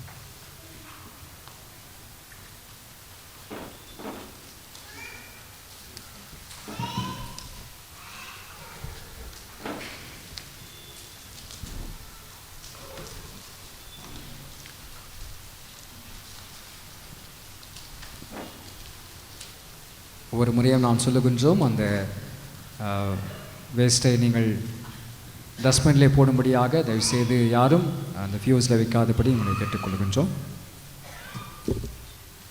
கிறிஸ்துவின் சர்மத்தமாகி சாக்கிரமந்து விசுவாசனால் பெற்றுக்கொண்டவர்களாகி நாம் அவருக்கு ஸ்தோத்திரம் செலுத்துமாக. தாவீது சுனைந்து நாம் கர்த்தரை ஸ்தோத்தரிப்போம். என் ஆத்துமாவே கர்த்தரை ஸ்தோத்திரி, ஆத்துமாவே கர்த்தரை ஸ்தோத்திரி, கர்த்தர் செய்த சகலமான மறவாய். ஆமென். நம் தலைகளை தாழ்த்தி ஆண்டவர் நோக்கி நாம் ஜெபிப்போம். எங்களை அதிகமாக நேசித்து வழிநடத்துகின்ற நல்ல ஆண்டவரே, இந்த மனமகிழ்ச்சியின் ஓய்வு நாளிலே உம்முடைய வசனத்தை நான் கேட்டவளாக நம்முடைய திரு ஊழியத்தின் ஆண்டவரே மகத்துவத்தை நாங்கள் மகிமை அறிந்து கொள்ளும்படியாக, மறைபொருளை அணிந்து கொள்ளும்படியாக, உடைய ஊழியத்தின் ஆண்டவரே செய்தியை நாங்கள் உணர்ந்து கொள்ளும்படியாக நீ தந்த கிருபையிலுக்காய் மக்கள் நன்றி செலுத்துகின்றோம். கர்த்தருடைய ஆவியானவர் என் மேல் இருக்கிறார், தரித்திரருக்கு சுவிசேஷத்தை அறிவிக்கும், கட்டுண்டவர்களுக்கு விடுதலையாக்கும், குருடருக்கு பார்வையும் அளிக்கவும், கர்த்தருடைய அபிஷேக நாளை பிரசித்தப்படுத்தும்படியாக என்னை அனுப்பினார் என்று சொல்லி ஆண்டவரே நம்முடைய திருவசனத்தை நாங்கள் கேட்டோம். ஆண்டவரே, எங்களுக்காக நீ வைத்திருக்கின்ற திருப்பணியை நாங்கள் முழுமையாய் உணர்ந்து கொள்ள அநேகரை மீட்பும் பொருளாக இந்த உலகத்திலே வந்தே ஊழியம் கொள்ளும்படி வராமல் ஊழியம் செய்யும்படியாக வந்தீர் என்பதை நாங்கள் உணர்கிறோம். ஆண்டவரே, இந்த உலகத்திலே நீங்கள் அழைத்த நோக்கத்தை நாங்கள் உணர்ந்து நம்முடைய நற்செய்தியை உலகத்துக்குள்ளாய் எடுத்து செல்லும்படியாக சிறப்பாக தரித்திரர்களுக்கு ஆண்டவரே இந்த ஊழியத்தை நற்செய்தி அறிவிக்கின்ற கருவிகளாய் எங்களை நீ பயன்படுத்த போவதற்காக நன்றி செலுத்துகிறோம். ஆண்டவரே, வந்த மத பிள்ளைகள் ஒவ்வொருவரையும் ஆசுவதையும் ஒவ்வொரு குடும்பங்களையும் ஆண்டவரையும் ஆண்டவரின் கரங்களுக்குள்ளாய் நாங்கள் ஒப்புக் கொடுக்கிறோம். சமாதானத்தையும் சந்தோஷத்தையும் ஒவ்வொரு குடும்பங்களிலும் நீ தந்து வேணத்தையும் ஆட்சிப்பிக்கிறோம். திருச்சபையின் ஆண்டவரே, வாழை பிள்ளைகளுக்கு ஆட்சேபிக்கிறோம். ஆண்டவரே, வாழை பிள்ளையாத்திரம் சிருஷ்டிக்க சொன்னதுமாய் உண்மை நினைத்து வாழ சிறு பிள்ளைகள் ஆண்டவரே நல்ல ஞானத்தை பிள்ளைகள் தலைவனும் ஆட்சேபிக்க, தாவை பிரியவர்களுக்கு நல்ல சுகன் பலன் ஜீவனை தந்து வேணத்திலும் ஆட்சேபிக்கிறோம். தேவரே, நம்முடைய வல்லக்கரம் எங்கள் ஒவ்வொருவரோடு கூட இருப்பதற்கு ஆட்சேபிக்கிறோம். ஆண்டவரே, இந்த வேளையிலும் ஆண்டு ஏழைகள், அநாதைகள், கஷ்டத்தில் இருப்பவர்கள், ஆண்டவரே பாண்டுகளிலே கடன் பிரச்சனைகள் இருக்கின்றவர்கள், போராட்டங்கள் இருக்கின்றவர்கள், ஆண்டவரே உடைய பாதப்பிள்ளை கடந்து வருகின்ற அந்த பிள்ளைகளுக்கான ஜெபிக்கிறோம். உடைய வல்லக்கிற அந்த பிள்ளைகளோடு இருந்து வண்ணத்தினுமா ஜெபிக்கிறோம். நீரே சகாயராக இருக்கிறீர் என்பதை நாங்கள் உணர்கிறோம். ஆண்டவரே, அதற்காக நமக்கு நன்றி செலுத்துகிறோம். ஆண்டவரே, வேலை இல்லாமல் இருக்கின்ற பிள்ளைகளுக்காக இந்த சூழ்நிலைகளை ஆண்டவரே வேலை வாய்ப்புகளை பிள்ளைகள் தந்து வண்ணத்தினுமா ஜெபிக்கிறோம். திருமணத்துக்காக காத்திருக்கின்ற பிள்ளைகளுக்காக ஆண்டவரை ஆயத்தப்படுகின்ற பிள்ளைகளுக்காக நாங்கள் ஜெபிக்கிறோம். திரும்ப காரியங்களை ஆண்டவரே நீர் வாய்க்க செய்ய வேணுமா ஜெபிக்கிறோம். நம்ம இருக்கிற பிள்ளைகளை ஒரு நாளும் விற்கப்பட்டு போவதில்லை, எந்த இதுவாய் விற்கப்பட்டு போகாதபடி செய்யும். தேவரி ஆசிர்வதியும் காத்துக்கொள்ளும் மீட்டுக்கொள்ளும். எங்கெல்லாம் ஊழியங்கள் நடக்கிறதோ, எங்கெல்லாம் ஆராதனை நடத்தி கொண்டு இருக்கிறதோ கர்த்தாவே இந்த இடத்திலாம் தெய்வீக கரம் இருந்து வண்ணத்தினுமா ஜெபிக்கும். சிறப்பாக இந்த நாளிலும் ஆண்டவரே டெல்லியிலே போராடி கொண்டிருக்கின்ற விவசாய மக்களுக்காக ஜெபிக்கிறோம். ஆண்டவரே, உணவுக்காக ஆண்டவரே இந்த பிள்ளைகள் போராடுகின்ற விலையிலும் ஆண்டவரே விவசாய காரியங்களுக்காக ஆண்டு போராடுகின்ற விலையில் உடைய வல்லக்கிற அந்த பிள்ளைகளோடு இருந்து அந்த காரியங்களை வாய்க்க செய்ய வேணுமா ஆட்சேபிக்கும். அவளோடு தோல் கொடுக்க எங்களுக்கு வேண்டிய எல்லா விதமான ஆண்டவரே பலத்தையும் தர வேணுமா ஆட்சேபிக்கும். தேவை ஆசிர்வதியும் காத்துக்கொள்ளும். சுகவீனமாக இருக்கின்ற பிள்ளைகளுக்காக, பலவீனமாக இருக்கின்ற பிள்ளைகளுக்காக உடைய பாதப்பட கடந்து பெறுகின்றோம். பலவீனங்களை மாற்றி போடுகின்ற தேவன், சுகவீனங்களை மாற்றி போடுகின்ற தேவன், சுகன் பலன் ஜீவனையான ஒவ்வொரு பிள்ளைகளுக்கும் ஆண்டவரே நீ தந்து வனத்தில் ஆட்சேபிக்கும். உள்ள சுகத்தையும் உடல் சுகத்தையும் ஒவ்வொரு பிள்ளைகளுக்கு தந்த ஆண்டவரே பரிபூர்ணம் உள்ளவர்களாக ஆண்டவரையுமை ஸ்தோத்திரிக்க ஆராதிக்க ஆண்டவரே பிள்ளைகளை பலப்படுத்த வேணும் ஆட்சேபிக்கிறோம். தொடர்ந்து காத்துக்கொள்ளும். உமது பிள்ளைகள் படைத்திருக்கின்ற காணிக்கை ஆசுபதியும் 30, 60, 100 பலன் தரும்படியாக ஏழை எளிய மக்களுடைய வாழ்க்கையிலே வசனத்தை கொண்டு வருகிற காணிக்கையாக காணப்பட ஆசுபதியும் இந்த காணிக்கையுடன் இணைந்து எங்களை அர்ப்பணிக்கின்றோம். மீட்டுக்கொள்ளும். மீட்பதாக இயேசு கிறிஸ்துவின் வழியாய் ஜெபிக்கிறோம் எங்கள் அன்புள்ள இந்த பிதாவே, ஆமென். கர்த்தருடைய ஆசீர்வாதத்தை பெற்றுக்கொள்வோம். எல்லாபத்துக்கு மேலான தேவ சமாதானம் உங்களோடு இருந்து நீங்கள் தேவனையும் அவருடைய குமாரனாகிய நம்முடைய நாதர் இயேசு கிறிஸ்துவை பற்றிய அறிவிலும் மண்மனத்திற்கும்படி உங்கள் இருதயத்தையும் சிந்தனையும் காக்க கடவுது பிதா குமாரன் பரிசுத்த ஆவியாகிய சர்வனை பந்த தேவனுடைய ஆசீர்வாதம் உங்களுக்குள்ளே இருந்து எப்பொழுதும் உங்களோட கூட நிலைத்திருக்கிறது. Amen. Amen.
சமாதானத்தோடு சென்று வர கடவோம்.